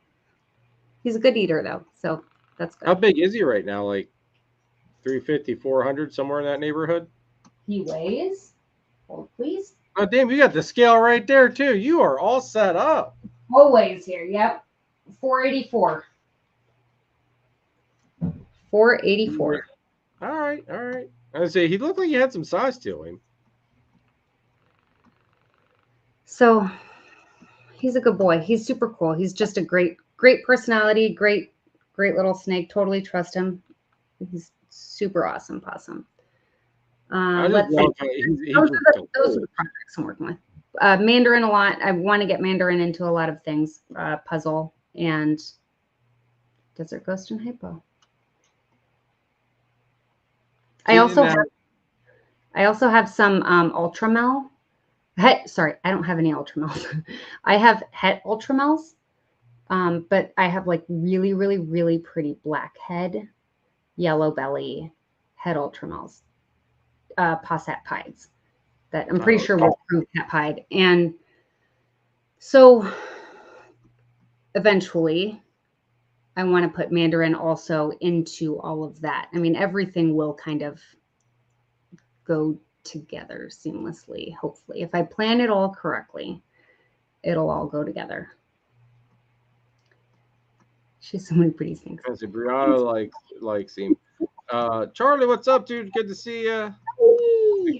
in. Let's see here. Ashley, what's up? Thanks for tuning in on your break. Greatly appreciate it. Thank you, Ash. Creative says, I have a stranger head Exantic just punched out perfect for Jeremy's Exantic projects, but it's the good one, VPI. Man, that hurts. That hurts. That very poor interpretation should not. That hurts. VPI stands for very poor interpretation. Creative. Very poor interpretation. I love my TSK. There's no good or bad. There's good and bad examples of all lines, but holy crap. Okay. That's freaking awesome looking. Yeah. So this is my blackhead leopard, yellow belly, double het, ultramel pied boy. I love how dark that guy is. He's iridescent. I mean, he's like you can see it even rainbowy. He's rainbowy like my boa is. Like he is rainbowy. He is, and his tummy is yellow. You can't even see that his tummy's yellow. Hold on. I love the black stripe right down the middle of his belly too. Yeah. Billy wants to know, no visual Ultramel. Do you like Ultramel Lindsay? I have a love-hate relationship with Ultramel. I didn't like Ultramel at all until I saw this guy. I fell in love with him, so I bought the whole clutch. The entire clutch from Miguel. Oh, okay. And it was a 7.9 clutch. So I'm really doing great on odds here, guys. It's 7 males, 2 females. Or did I say 7.8? 7.2. Yeah, you said 7.9. I'm like, damn, that was a big clutch. 7.2. 7.2. 7 males, 2 females. And this guy, though, he was going to sell me this guy basically for what he was going to sell the rest of them to me for. So I do still have a couple more from this clutch that are for sale. I don't think they're posted right now because I'm still kind of I don't know. I kind of fall in love with all of my snakes, but this was the main boy that I fell in love with. So he's beautiful. So he'll be beautiful in an Ultramel. So what I really need now, though, is a female Ultramel. Female Ultramel pied would be ideal, because then I could pair him to her and hopefully make some. Yeah, blackhead and leopard. Yeah. So this is Muhammad Ali. His name's Muhammad Ali. I like it. I like it. Because he floats like a butterfly, stings like a bee. He's super duper feisty normally, but so he's a cool guy. He's gorgeous, really. The blacks, like blackhead is something I'm starting to really like, and there again, if it goes into the Exantic thing, I think blackhead will do wonders in Exantic, and seeing him just how he is, like that gets my wheels turning really, really hard. That direction would be freaking phenomenal to go with. So, and then knowing how Ultramel is, like I don't get the hype behind Ultramel. I'm sorry, Billy. I just don't do. I'm partially colorblind, dude. So don't hate me too much. But hearing how Austin and Billy talk about it and the colors that it brings out, I can only imagine how people. Here's the deal with Ultramel. I did not like it at all in the beginning. I will say, as an adult, Ultramel's really, truly. I don't want to say they get better. They maintain, and sometimes they do get better. I mean, the fact that they are an adult and still just as beautiful as they were when they were babies is absolutely phenomenal to me. And so that's exactly right. Blue Zombie, yes. He's iridescent. I mean, you can't even capture the blacks because he's so black. So Ultramel, I'm picky with Ultramel though. Like I don't like a super yellow Ultramel. I like more of a darker purple Ultramel, but I desperately want to get visual like from this guy with his blackhead and his leopard. I want to get, and his yellow belly, and I want to get Mandarin in there really bad. I would be curious to see how Mandarin would look in that. I think it'd be so pretty. So pretty. So Ultramel's slowly but surely growing on me big time. And I was like against it, which was perfect because for my wallet, I can't like every single gene. I'm okay with not liking Ultramel. Darn it. You know, now I'm like, I like Ultramel. Now there goes a whole nother rack you gotta buy. Right. That's right. Will did ask here a little while ago, and I did start Will, so I didn't forget about you, Will. But he wanted to know, what do you do for a living outside of the snakes?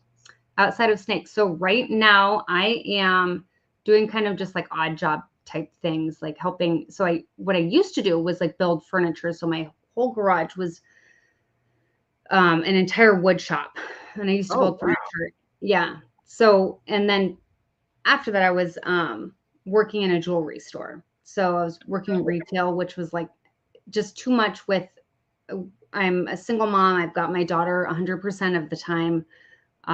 So it's hard. And I'm originally from California, but living in Michigan. So I don't have a lot of immediate help, like super close family of my own here to help with her. So, and I love being a mom, and I love being her mom. And so I want to be there with her. So retail hours were not really working whatsoever for me.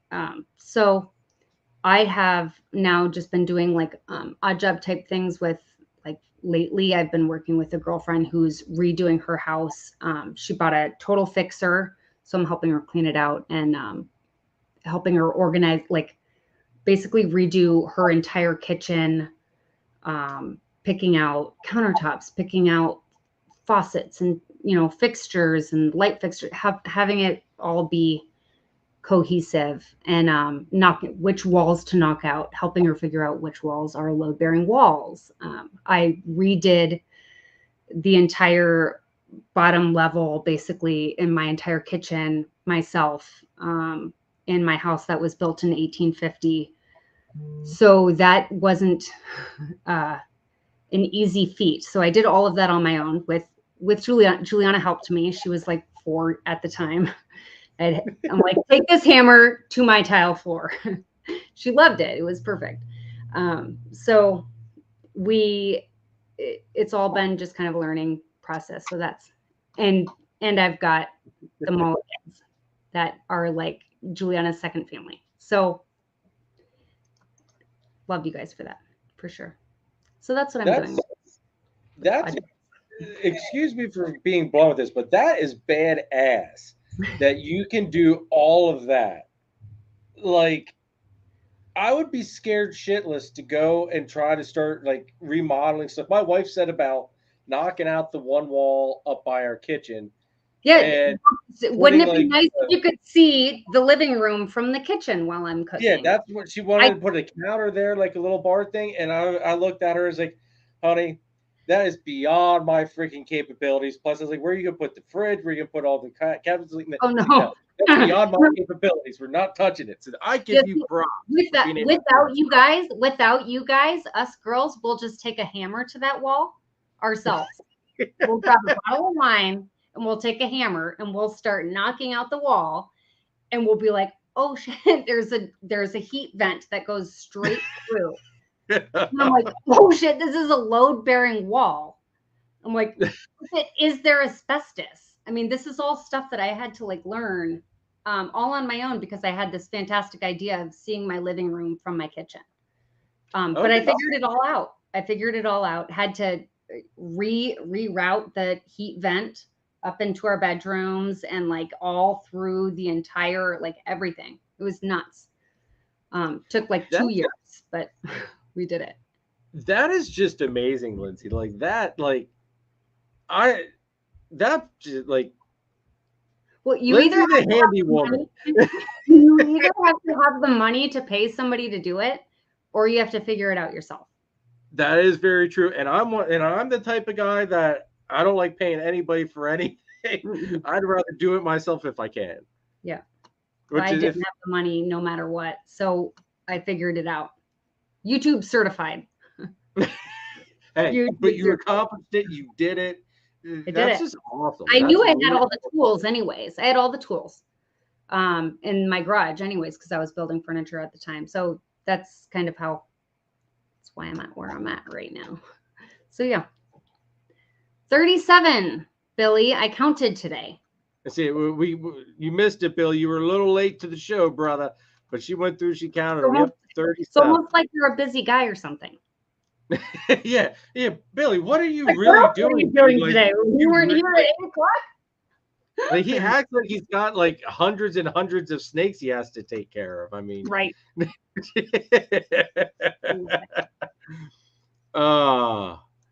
Well, yes. Well, I've learned my lesson. I don't need to add a whole lot of outlets now to rooms. When I do the expansion here, there will not be as many outlets as what there is in this section of it. Okay, here's the real question. Can I ask you a real question? Yeah. They're not all on the same breaker, are they? Did you get a new breaker box? Oh God, no. I see. Okay. All right. When I do something, you're starting to worry me with all these outlets. No, when I do something, I go above and beyond, Lindsay. Every wall is on its own breaker, and my room's only like a 12 by 14 room. Yes. Do you know how happy that makes me? Oh my gosh, I love that. So I went through and figured out where each and every outlet, which breaker it was on. Yes. I love you, Billy. Billy, I will message you. So I went through and figured out which each and every outlet in my entire house was on, including my garage, because I always noticed when I had 2 planers set up in my garage when I was building furniture. And if I had the planer and the what's it called? Shop vac hooked up in the same outlet, I would always like blow a fuse. So when I started getting into the snake thing, I'm like, okay, I know, and it would always blow the fuse in the bathroom and then like in a bedroom, and like there would always be random spots, and I knew exactly which lights were out when I blew that fuse. So I went through when I did the snake thing and figured out, okay, I know exactly which breaker every outlet is on. So like the outlets that are connected to the bathroom are kind of connected. There are some that are connected to the kitchen, but then some that are in the bedroom are connected to the living room. And it's like, none of it makes any sense because my house was built in 1850. So there's also some outlets that are still on knob and what is it called? Something. Knob and is it knob and tube? Or, knob and tube, something. And it's yeah, I know what you're trying to say. Yeah. Super old style. Yeah. So like I'm telling you right now, none of it makes any sense. So I went through and made sure that all of my snakes were all good on the outlets that they're on. So like if I'm adding another rack, it has to go like completely elsewhere. And I know right where it'll go because yeah. Yeah. See, when I did mine, I ran a whole new service off of my main panel, 100 amp service down here to a whole separate panel. Like I said, every wall's got its own 20 amp breaker. Like the guy I had to do the main wiring for the breaker, he looked at me and goes, "This is all for a snake room?" Because you realize like this is massive overkill. Like, I'm okay with that, dude. It's like as long as nothing fails, that's all I worry about. Yes. Yeah, it's okay if it feels like overkill for anybody else because it's likely not overkill. Yes. It's likely not. Because if anything fails, then you're having to redo everything again because you're never going to want it to fail again. So exactly. And like when I go to do the expansion, now I'm going to have to alter the wiring a little bit, but I'm still going to have each wall on its own breaker. Like I like that setup because I looked at it this way. If something on one wall if one breaker trips, I know what wall to go to look for the issue. So it helps out with the problem solving as well if there would ever be an issue. So I know where to go for it. Yeah. Will says, if it wasn't for Billy, I'd still be listening to Hardwick. Purple shirt, not know about the real world of breeders. You guys, can we just talk though for a second about how awesome Chris Hardwick is about just like learning about those basic morphs and how much fun it is to listen to him when he's like, oh, so that one's interesting. It's very interesting. So that's an interesting combo. Like, I watched a couple Hardwick videos and I subscribed and unsubscribed. I don't know how many times. He's so great though. And it's like, I can't get past, like, I think it's the laugh. I think it was the laugh. I couldn't get past the laugh. I was like, oh my God, dude. Like, but he got it. Like, that was one guy that's, if you type up ball pythons, I mean, he's probably one of the first videos that pops up. Dude, I was like, why do you think I thought ball python breeders were so weird in the beginning?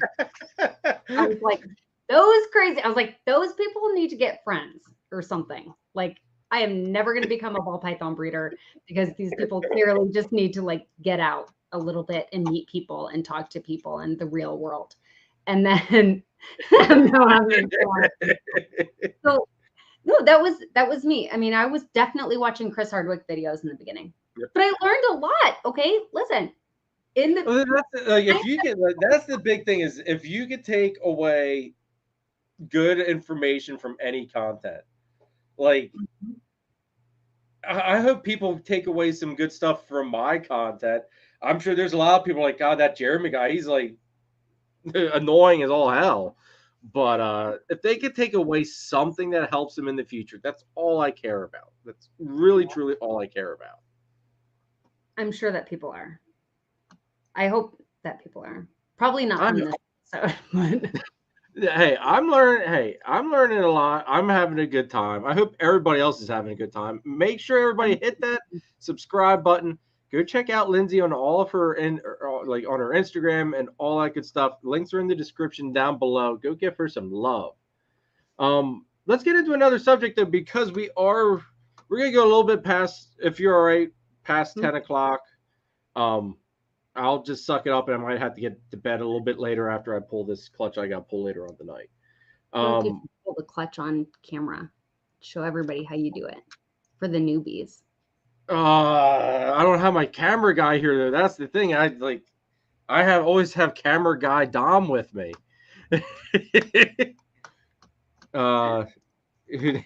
Nathan, we are trying, Jeremy.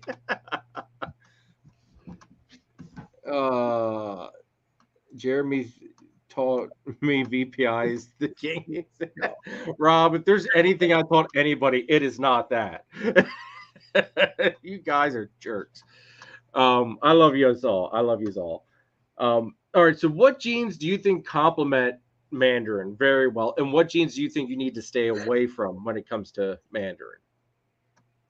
Oof. That's a really tough question. So I lied. I don't only have. I had my 2 pastel mandarins that I had seen in person, and they are both beautiful. And I never would have thought pair pastel to mandarin. Okay. But they're beautiful. That being said, I just got my Mojave Mandarin female and a banana Mandarin. I like to call him my Banandarin. And I like it. And they are something else. Both of them are.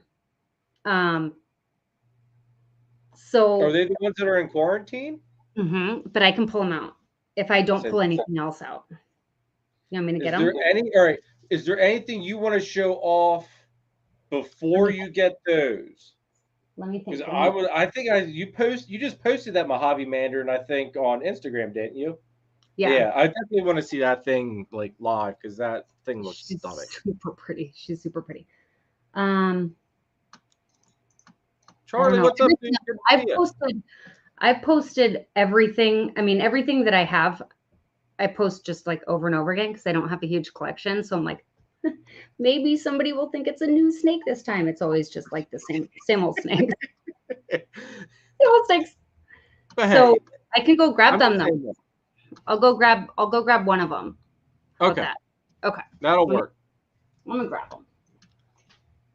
Let's see here. Charlie Gray Rider, what's up, dude? Thanks for tuning in. Everybody, if you guys missed the live with Charlie here, go into the live stream playlist and check it out. That was a great freaking live. So definitely go and check that out. I want to thank everybody for tuning in with us tonight as well. I greatly appreciate all the love and support. House of Hiss, what's up? Thanks for tuning in. Let's see here. Charlie, while you're here, are you coming to the cookout? Send me on a message on IG or whatever. Let me know if you are for sure and how many. I'm just trying to get a rough head count so that way I know how much food I got to buy and all that stuff as far as burgers and hot dogs and all that good crap. So, yeah, let me know, dude, if you can.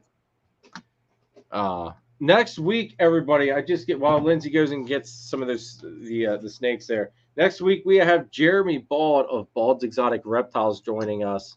That will be an awesome live as well. Jeremy's been an awesome supporter, and he's also who I got that the Partho Super Enchi that we think is cryptic as well from.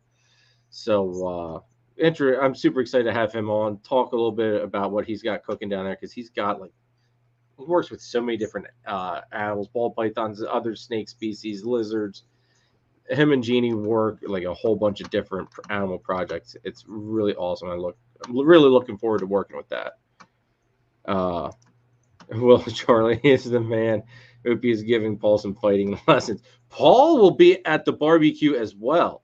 So maybe Charlie and Paul can have a what do they call? I'm not a big fighting guru. An exhibition match. Maybe they can do an exhibition match at the barbecue, and we can have Adam from Proper Royals and Phil there do like a little song to build the suspense for the match. I don't know.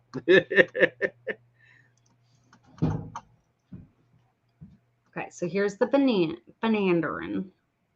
Look He's at that. like super funky. I thought he likely will be available for sale just because Banana doesn't really go into my projects very well at all. And I don't plan on doing shows like right away. He is not showing his like true potential right now at all. I think Banana is a hard gene to get to look right on any camera, no matter what. But that yellow stripe is glowing like crazy on the dorsal. He is Banandarin het highlighter is what I call him. Because this shows up like insane. His dorsal Banandarin. Hi, Quinn. Oh my gosh, I love Quinn. I do. I really love her. So this is like a super duper duper bright, normally, or it's not just yellow. It's like a orangey yellow. It's like orange juice colored normally. Okay. And then his highlighter shows up right here. That's his het highlighter in there, showing through. So he's a total cutie patootie. He's actually so much more beautiful in person than I ever. There's this cute little face. Would have thought. But he probably is going. So what I did was I told Newton Reptiles that I would take everything that he had. And I did. And knowing that I was going to be going through them and choosing the ones with the expression that I wanted to incorporate, whether it's the best expression or the least expression, doesn't even, that's all, I guess, in the eye of the beholder, right? So Yeah. It's for what I want to create. And this guy definitely is carrying it. I can tell even through his banana, but I don't need another male at all. I've got my one main male, Sully, and I've got my second, and I can pull him out too. My backup male, because when I've got such a plan of what I want to do, what if my Mandarin male doesn't perform? You know, what if? Then I don't want to be stuck in that position. And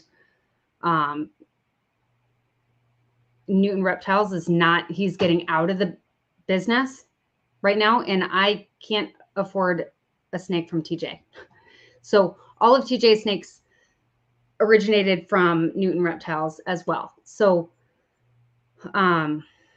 if I could afford a snake from TJ, I wouldn't be so worried about it. But I'm definitely keeping, I'll have 2 Mandarin males just in case. And just in case my one decides to go off food. I mean, I want to have a backup. And then he also will be for sale later on, likely. So that's one. Hold on. Let me grab my Mojave. See, I'm a firm believer in the whole backup thing. Just, you never know. I know, like, some of my pairings this year are very highly focused on my Batman possible red stripe that I have growing up. He should be ready to go here anytime. But a lot of my plans for my pairings for this coming season, 2024 season, which I'm actually starting pairings already for that. It just so happens how some of my girls fall for follicular development, but I need him to be ready. And if he's not ready, I'm really going to be, I mean, I've got backup plans, but I really want to get that Batman into a couple of Xanthic girls just to go for those. I think John Day called them Arkham Knights. Oh, wow. Wow. She was for sale. She was. I don't think I can get rid of her. She's beautiful. Yeah. Even brighter in person. I hate this whole camera thing. Hold on 1 second. I got you. Let me move this. You're welcome, Brianna. Have a great night. Look at this little kitten, though. Look, the little kitty. He's so cute. She got out when I. Hold on 1 second. Blue Zombie, yes. It's always good to keep it back up. Always good to keep it back up.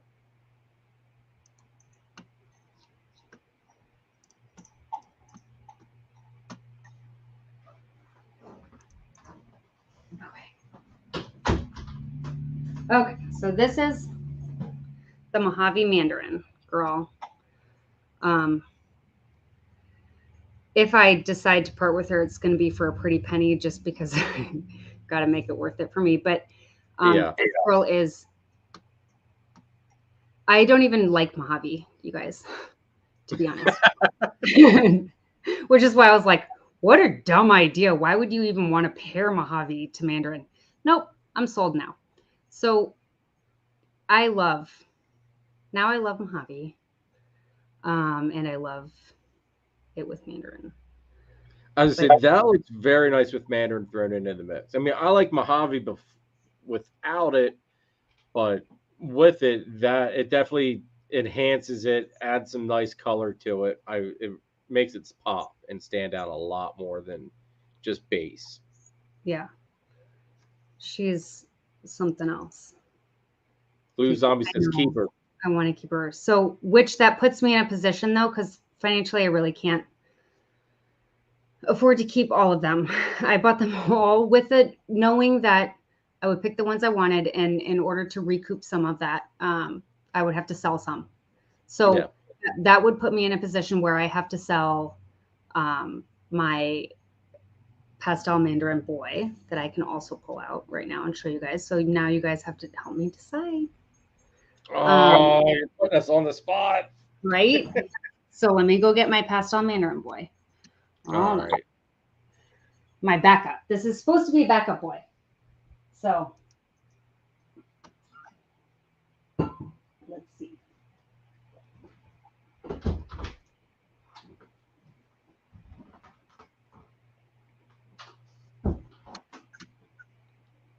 So everybody, how's everybody doing tonight? We got 36 people in the chat still. So happy to have you all here.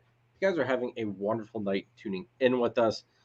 I'm having a great show. We are going to have to wrap it up here in a little bit, though, because like I said, I've got to pull a clutch yet tonight and film that and get the female all cleaned up, all that good stuff. So we'll probably go for another like 30 minutes or so. But super happy to have everybody here. If you are new to the channel, please hit that subscribe button. I greatly appreciate all the support. Definitely hit that notification bell because I drop videos every Wednesday, 10 a.m. On top of that, we do this live every Sunday at 8 p.m. Eastern. So definitely make sure you guys are here watching the channel at those 2 times. Oh, all right.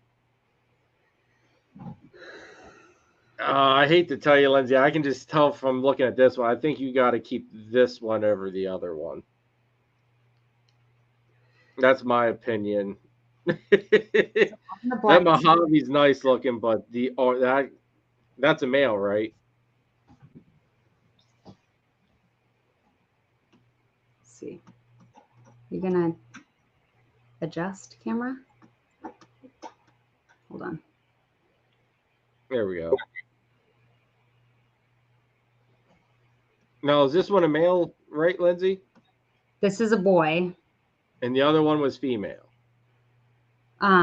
The other one, the Mojave, yeah, the Mojave is a female. Here we go. But all right, so, but this male, if you would keep him, that would be your backup. Yeah, technically, what I should have is another female. Hold on. Is this gonna? I say, but yeah. See, now from a breeding aspect, you're in a tough pickle. Mm-hmm. Breeding aspect, you should keep the female because you've already got the other male. But I do understand with what you're saying on how it would be nice to have the backup. Well, yeah, if my male doesn't perform, then I'm kind of screwed for at least a solid another year. I don't know. I think my female though will be ready by October, hopefully. Okay. But that leaves me with one female, whereas a male, I compare to like all the things. Yeah, that's true. Oh man, So he's not as pretty, I don't think, as my original male. He's got some beautiful color there to him. Oh, I mean, yeah, that's what Mandarin does. Korea wants to know, is the Mojave het for anything? No, but that being said, everything that Piet Newton has produced, in my eyes, is potentially het for hypo. And I could send out sheds and get them tested, but they're all getting paired basically to either hypos or hypos anyways. So okay. Not they all, my one, I originally got a 1.1. So my 1.1 original, that will be my first in the breeding line, right? My male is getting paired to a few different either het hypos or hypo females. And my female, now I'm kind of also in that predicament, same with my high OD, where do I pair her to a puzzle and make heads, or do I pair her to my other Mandarin and make super Mandarins? Yeah. Which I'm kind of okay with not making super Mandarins right now. Just because of my main goal of getting it into hypo and puzzle. Yeah. And, blackhead and, or black pastel, one of those. Hi, YT Vents. So that's where I have some decisions to make kind of there to figure it all out. Good night, Mercy. Good night. Yeah, that's a tough choice. That's a tough choice. Yes. But he's a pretty one too. He's like, I'm tired. What are you doing with me? It's like, I'm new here. I like the blacks. I like it. Mandarin's got a beautiful contrast to it. Like I gotta give her props. It's a very beautiful looking gene if you've got the right expression of it. Yeah, it's definite. It's got a lot of contrast, which I really like. I love anything with contrast. This guy is cleaner than, he doesn't even look that clean, but he is cleaner than my other boy.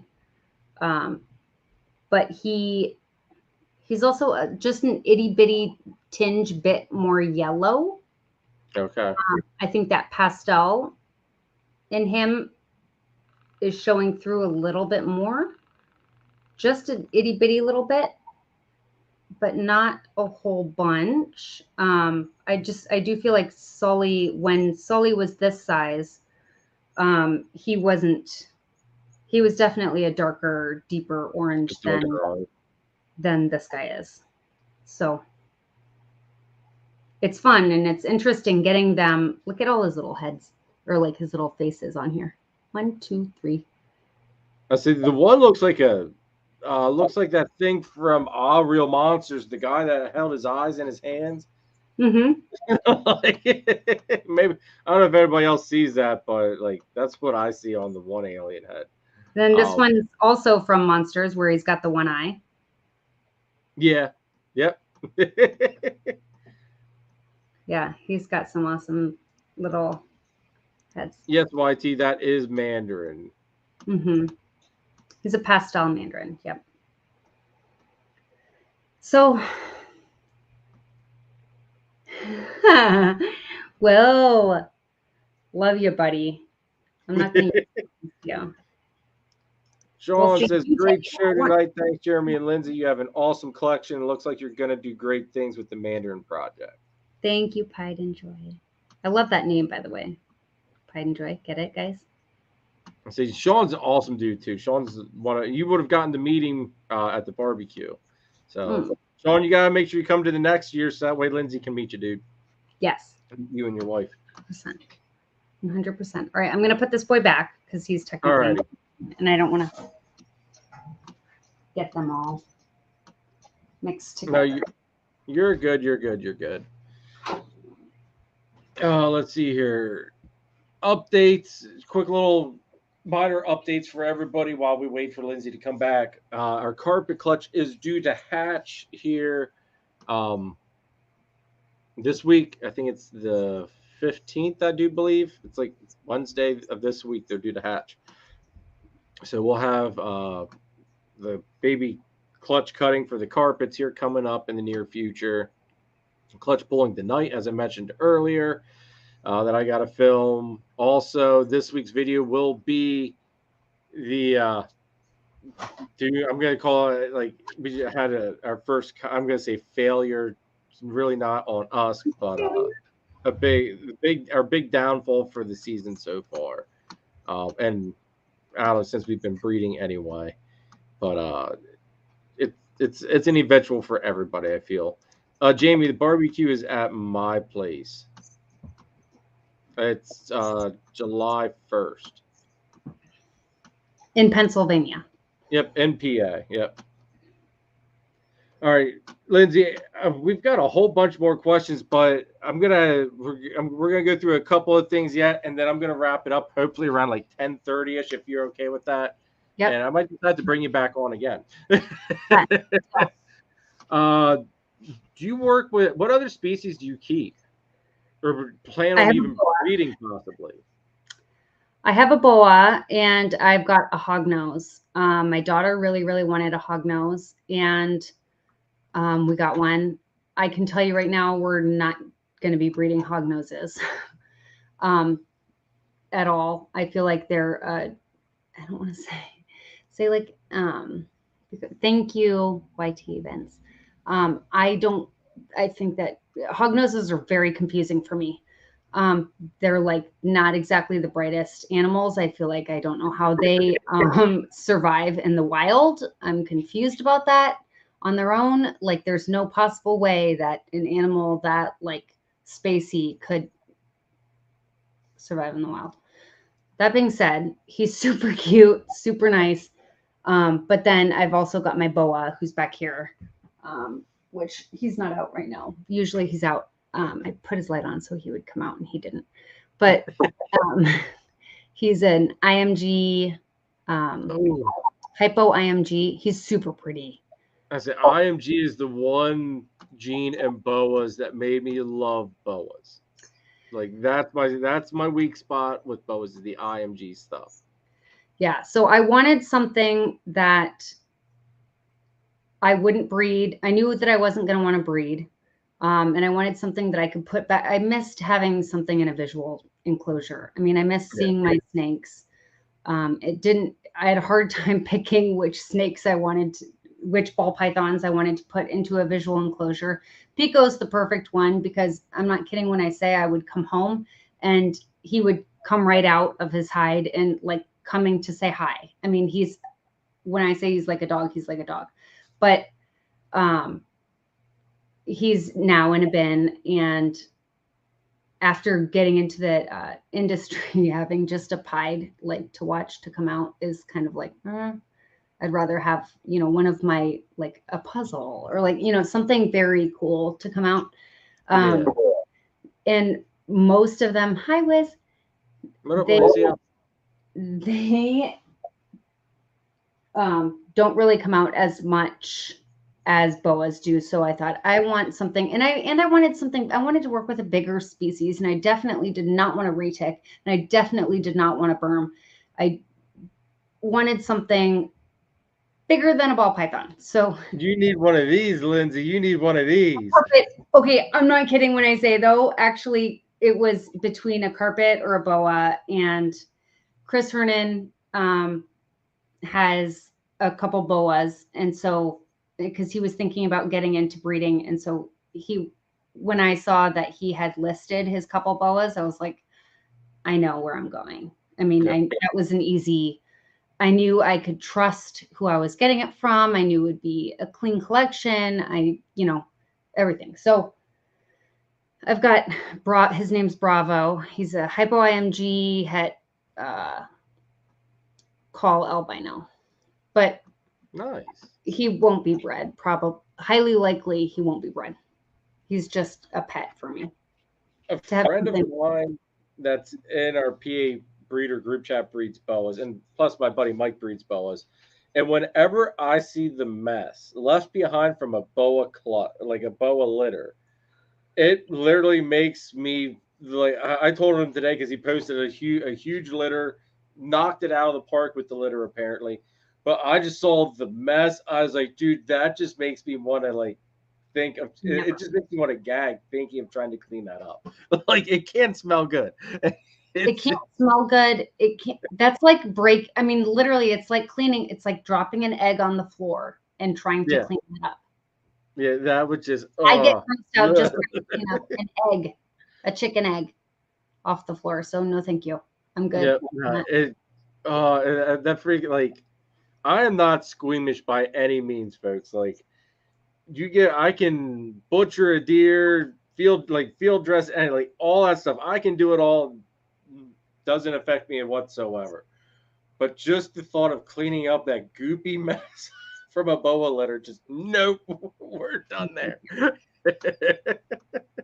No, they're hard to breed too. I have a lot of Yeah. respect for boa breeders, and that do it successfully and consistently, because they're finicky. They're really hard to breed. I know that that's not something that I want to undertake right now, and so that was literally the safest bet for me, to have something in a visual enclosure that I can enjoy, that I'm not going to want to take on that responsibility of breeding. So Yeah. No, I have heard that they are hard to breed. I know Mike, he had several successful seasons with them. And then last season, like, I don't know what happened, but it's like he was at the start of the race and just tripped on his shoelace and fell on his face, basically. Yeah. He got like one litter, and I think there was only 3 babies that everything was selected except for 3 babies, and out of those 3 babies, only 1 survived. So it was like a total flop of a litter, and this year he didn't even breed them. Just, I guess he's saying that like the boa market is that hard right now that he didn't want to take a chance of having like hundreds of babies and be stuck with all of them. they have a lot of babies, so if you're pairing Yeah. right pairings, you're on to the races. But if it won't work out, then you're also kind of screwed big time. So yeah. Brianna wants to know, What do you do? what would you do if a garden snake laid eggs in your garden? I think they give live birth, don't they? Ooh, that's a good question. I'm not Garden- sure, but I think Brianna, most you snakes just give leave live that birth. baby alone. You leave that baby alone, and you don't let Blue get to him. Little Blue's her husky. You put a little fence around, and you let the mama incubate those eggs herself, and because they know exactly what they're doing. They're so smart. They're so smart, those snakes. They are. All right, let's see here. Now I gotta try to pick like the best of the questions I wanted to ask you. All right. What do you and the hobby and industry, what aspects do you think we as a group and community need to work on the most? I think that we need to work on educating people that are not in this industry about snakes, or in the reptile industry really as a whole. If you've got some animals that, and not showing off, if you've got some animals that are nice and kind, like ball pythons are easy peasy lemon squeezy to have anybody come over and hold, because they're so docile. They're the most docile animals. So all of those people that you come, when your friends come over for a dinner party, or your friends come over, just they stop by, just run upstairs and just grab a snake and just hold it while you're talking to them, because they'll be curious and they'll ask questions. And if you can just slowly but surely, those people that are so deathly afraid of snakes. I mean, I know some of the biggest, burliest guys that I know are like, no, thank you, get that thing away from me. And you don't even have to say, like, here, hold it. You don't shove it in their face. You just show them that the animal is nice and kind, and talk about your snakes, and try to encourage people to learn more about them. I think our biggest issue right now in the industry is that they're still being looked at as this slimy. Like, first of all, they're not slimy. They're only slimy if you've got grease on your own hands and then you touch the snake. Then they're slimy because you just got your slimy fingers all over them. They're not slimy. They're dry. They're amazing, docile creatures, and each and every one, I can tell you right now, has their own personality, and it's so fun to get to know each of their personalities. So that's all. I think that's where we can do better, and stop portraying them as, especially ball pythons. I mean, come on, like retics in reality, they can be a little bit testier, okay? But perhaps let's not only portray them as being this cool, aggressive, because that's not cool, at least to me, having a super aggressive retic or having a super aggressive, any larger boa. I mean, I don't, carpet pythons. Yep. I mean, white lips, beautiful animals. If you work with them, like it's important for everybody to understand what you're working with and what you're dealing with, that you have to be careful with them. You have to learn to read them. You have to be respectful of them and loving them in the way that they want to be loved. That's not like reaching right in and grabbing them by the head. They don't want to be loved that way. Yeah, no. Learn how to read them, learn your animals. And I think this whole industry, that's how we can do better as an industry, I think, because I didn't get any of these animals to have like a feisty, aggressive animal to look cool. I didn't. No. And they're not feisty or aggressive. Yeah, and like with me with the carpets, that like you always hear that whole carpets are nippy and bitey and aggressive. As babies, yeah, because everything's like, I mean, a carpet baby's little. So the whole world is bigger than you are. So of course you got to have an attitude to survive a little bit. Yes. But I think like till I got Xena, which is now Xander, till I got him to where I can handle him no issue, no problem. It took years, like probably about 3 years of consistent handling and working with him. Yes. But now that he's at where he's at, one, I find him to be the most rewarding snake in the whole collection to work with. Yeah. Just because I knew where he was, and it makes me appreciate where he's at now that much more. You get out exactly what you put in with these animals. So any of your snakes that are super aggressive, if you put in the time in not forcing them and holding them all the time, it's little bits and pieces and putting them back always on good terms, always on good terms, so that all they're remembering, and put them back before they get aggressive. Know your animal to the degree that, okay, I can tell he's getting kind of testy right now. I think I'll put it back so that he doesn't strike at me. Because you don't want him to strike at you and then put him back, because then he's won. He thinks, one, that strike, you left me alone because I bit you or struck at you. Yep. So I'm going to do that every time now. I mean, they're so much smarter than what we ever think that they are. So yeah, that's, I think, how we could do better is let's just try and get to know our animals a little bit better. I like that answer, Lindsay. All right. Last big question, and then we're going to wrap it up. What shows do you like the best and why?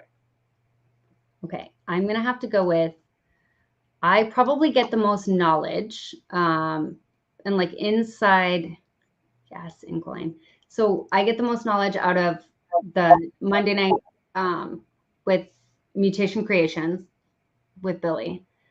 1 billion%. I mean, that's like just knowledge after knowledge after knowledge. I mean, you get an inside view of what it's like to be breeding on a much larger scale, that the plans that he's making, and he doesn't hold back on any information, and he's not afraid, which I think is so respectable. And he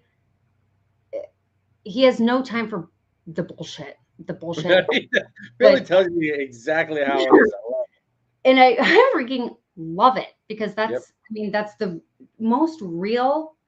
I mean, if I guess I have the exact same view. If you're going to be negative, if you're going to have, if you're going to be bashing people here left and right and be withholding information, I mean, how is that growing anybody in this industry? You're already, if we're even here, I mean, we're already 15 steps ahead than the lower guy, not lower guy, but the newer guy. And it's okay to help them out. I mean, Yep. it's totally, it's all, in fact, it's so much more positive. I don't know. I mean, why would we not want this industry to grow? Exactly. I don't know. It's so silly to me, all the drama. So definitely Mutation Creations on Monday nights. Let's see. There's not a lot that I've been watching lately on a consistent basis. I've been watching you. I've been watching I really like I love Lady Tez. I love Nicole's Nicole. show just because she's, I guess, similar to me in a sense where we're just kind of like, it's not just about snakes and it's not just about snake keeping. We're willing to admit when we're wrong, and we're all learning together, and we're all just trying to love and support and uplift each other. I just find it to be very uplifting and loving. Let's see. I don't know. I'm trying to think of other shows. All right, well, how about this? What like reptile shows as far as like expos and stuff? Reptile shows. Just kidding. Tinley. Tinley? Yeah. Okay. So I love Tinley. I've only been to Tinley and actually, no, here you guys want the insider scoop. Schaumburg. Schaumburg is where it's at. Schaumburg is right outside of Tinley. So for me, that's closer to me. But I love Schaumburg because a lot of, not all of, but a lot of like it's a smaller show. It's a much smaller show. There are still really quality breeders there, and you have more one-on-one quality time with each and every one of them because it's not so busy like Tinley. I've had more in-depth conversations with people at Schaumburg and gotten closer to different breeders and really done a much more successful networking job, I guess, at Schaumburg than I have at Tinley. If it weren't for going to Schaumburg, going to Tinley, I would just be some other random breeder going up to tables, but it was because of Schaumburg that I was able to really form those relationships first and foremost. And then when you go to Tinley, then they recognize you and you're more, I really like Schaumburg. There you go. Yeah, how many tables are at Schaumburg? I have absolutely no idea, sir, but I'm sure you could Google that. Okay. I wasn't sure if you knew off the top of your head because I'm trying to, I know, I've never been to Tinley. I'm hoping maybe next year I can manage to get out there. But yeah, I always try to compare everything to some of the shows that are here local for me. Like I know Gettysburg is like, that's probably like 200 tables roughly. It's a big show. Yeah, I always try to compare things to, wasn't quite sure how big we were talking. I have absolutely no idea. And I'm really bad at gauging stuff like that too. So I would not be. It's fine. It doesn't make or break it or anything. I mean, hell, I agree with you though. Like it would be nice to be able to, actually talk with some of the people there, not having to be fighting to get up to the booths. And Tinley, I'm sure, is just my vision of Tinley is that it's a complete and utter definition of a shit show as far as all the people there. It's probably just chaos. Well, you don't really have a chance to look at anything in particular. I mean, from a breeder standpoint, from breeder to breeder, okay, you don't go. Thank you, Blue Zombie. You don't go to Tinley to like scope out any new morphs or snakes. I mean, you can get like a visual of kind of what it looks like in person, but at least when I go to Tinley, I'm like, I've got people walking behind me and in front of me, and like people are wanting to see this snake and that snake, and then here's the breeder in front of me, and I'm trying to still talk to him, and I have it's sensory overload at Tinley for sure. I thought that it was sensory overload at Schaumburg, and then I went to Tinley and I was like, oh my gosh, I don't don't stop to like tie your shoe at Tinley because you're gonna have 50 people behind you upset. I mean, it's nuts. Yeah. Wow. And it's a big party. Tinley, you just go to basically for the network after party type of deal. after hours. Yeah, it's the after party networking. And then Schomburg's like you actually have legit professional, real conversations with people, with other breeders, and solid breeders at that. Arlington, I liked Arlington. I think as a male, it's more fun, Arlington. But I think for me, it's Arlington. There's a lot of people at Arlington. Arlington is a good place definitely to talk to breeders as well. And the aisles, the hallways or aisles are much larger at Arlington. That is nice. So you don't feel like you're being like a sardine in a can, basically. Yeah. So Arlington's fun, but I personally, I have a better time, I guess, at Schomburg when I'm not so far away from home. I don't know. I liked Schomburg better than Arlington. Awesome.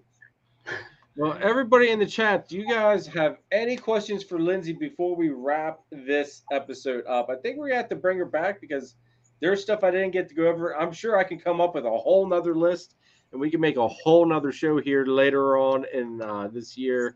So if you guys have any questions, drop them right now, please, while I go through a couple of things. Next week, everybody, we have Jeremy Bald and Jeannie Bald of Bald's Exotic Reptiles joining us. It's going to be an awesome episode there. Do not miss it because Jeremy and Jeannie work with all sorts of different species. So definitely make sure you guys check that out. This week's video will be the devastating clutch of, I guess that'd be number 5. So definitely watch that. Watch that train wreck on that one. And then also make sure you guys check out the sponsors of this week's episode, please. That would be my brother Nathan at Infinite Possible Pythons. If you guys have any branding needs, Nathan is your one-stop shop. Check Nathan out there. He is also basically in charge of the Bang project now. So if you want to get into Bang, that is the man you want to talk to right now. So talk to Nathan about that. He's also working some other awesome ball python projects. He's also doing kahua geckos, crested geckos, leachianus geckos, scaleless corn snakes. He's got a nice little variety of stuff. So check Nathan out at Infinite Possible Pythons. And also don't forget to check out my brother Chris at S Reptilia, who is your one-stop shop for basically your snake needs. I mean, he's got ball pythons, boas, colubrids, blood pythons. His boas are locality boas as well, so keep that in mind, folks. It's also a rat breeder, so if you're on the eastern side of PA or you don't mind making a drive to the eastern side of PA, check Chris out for rats. And he is also PA's distributor of Cocoa to Go and the Chipper, which is what I feel personally by far the best reptile cocoa substrate on the market today. Also, don't forget, guys, Gettysburg Reptile Expo LLC is July 15th. Make sure you guys go over there and check it out. Husbandry Pro, if you're not using it, scan that QR code or click our affiliate link in the description down below. Free 30-day trial of the best reptile record-keeping and tracking software on the market. Check it out. I absolutely love it. Saves me so much time, and it's good for a lot more than just ball pythons, folks. You can use it for anything. Definitely give it a shot. And on top of it, we're not affiliated with them yet, but try Redline Shipping. Use this code Robin60 for 60% off 2 shipments. Redline Shipping is top quality shipping service, and on top of it, I don't think you can get better prices than Redline Shipping at the moment. So definitely give Redline Shipping a try. And I'm going to put us on equal screens now here, Lindsay. Hi. Lindsay, thank you so much for joining me tonight. I had a blast. Let's see here if anybody asked any questions. I don't think anybody had any other questions. I want Infinite Possible Pythons to change my mind about Bang. I challenge you. Oh, Nathan. It's a shame you can't make it out for the barbecue this year because Nathan, I would have told Nathan to bring something along that would just wow you. Man. He says it's all good. He wants to hear other opinions. LOL, that's too easy. I love it. I love it. Yeah, Nathan, I don't know. I think Nathan could change your mind on the bang. I really think he could. It's a stunning gene. I will give it that. It is a stunning gene. But everybody, thank you so much for joining us tonight. Lindsay, hang on here 1 second, please. But everybody, thank you so much for joining us tonight. I greatly appreciate all the love and support. And I will catch you next Sunday here at 8 p.m. Eastern Standard Time. And I hope you guys all have a wonderful weekend. I'll catch you later. Good night.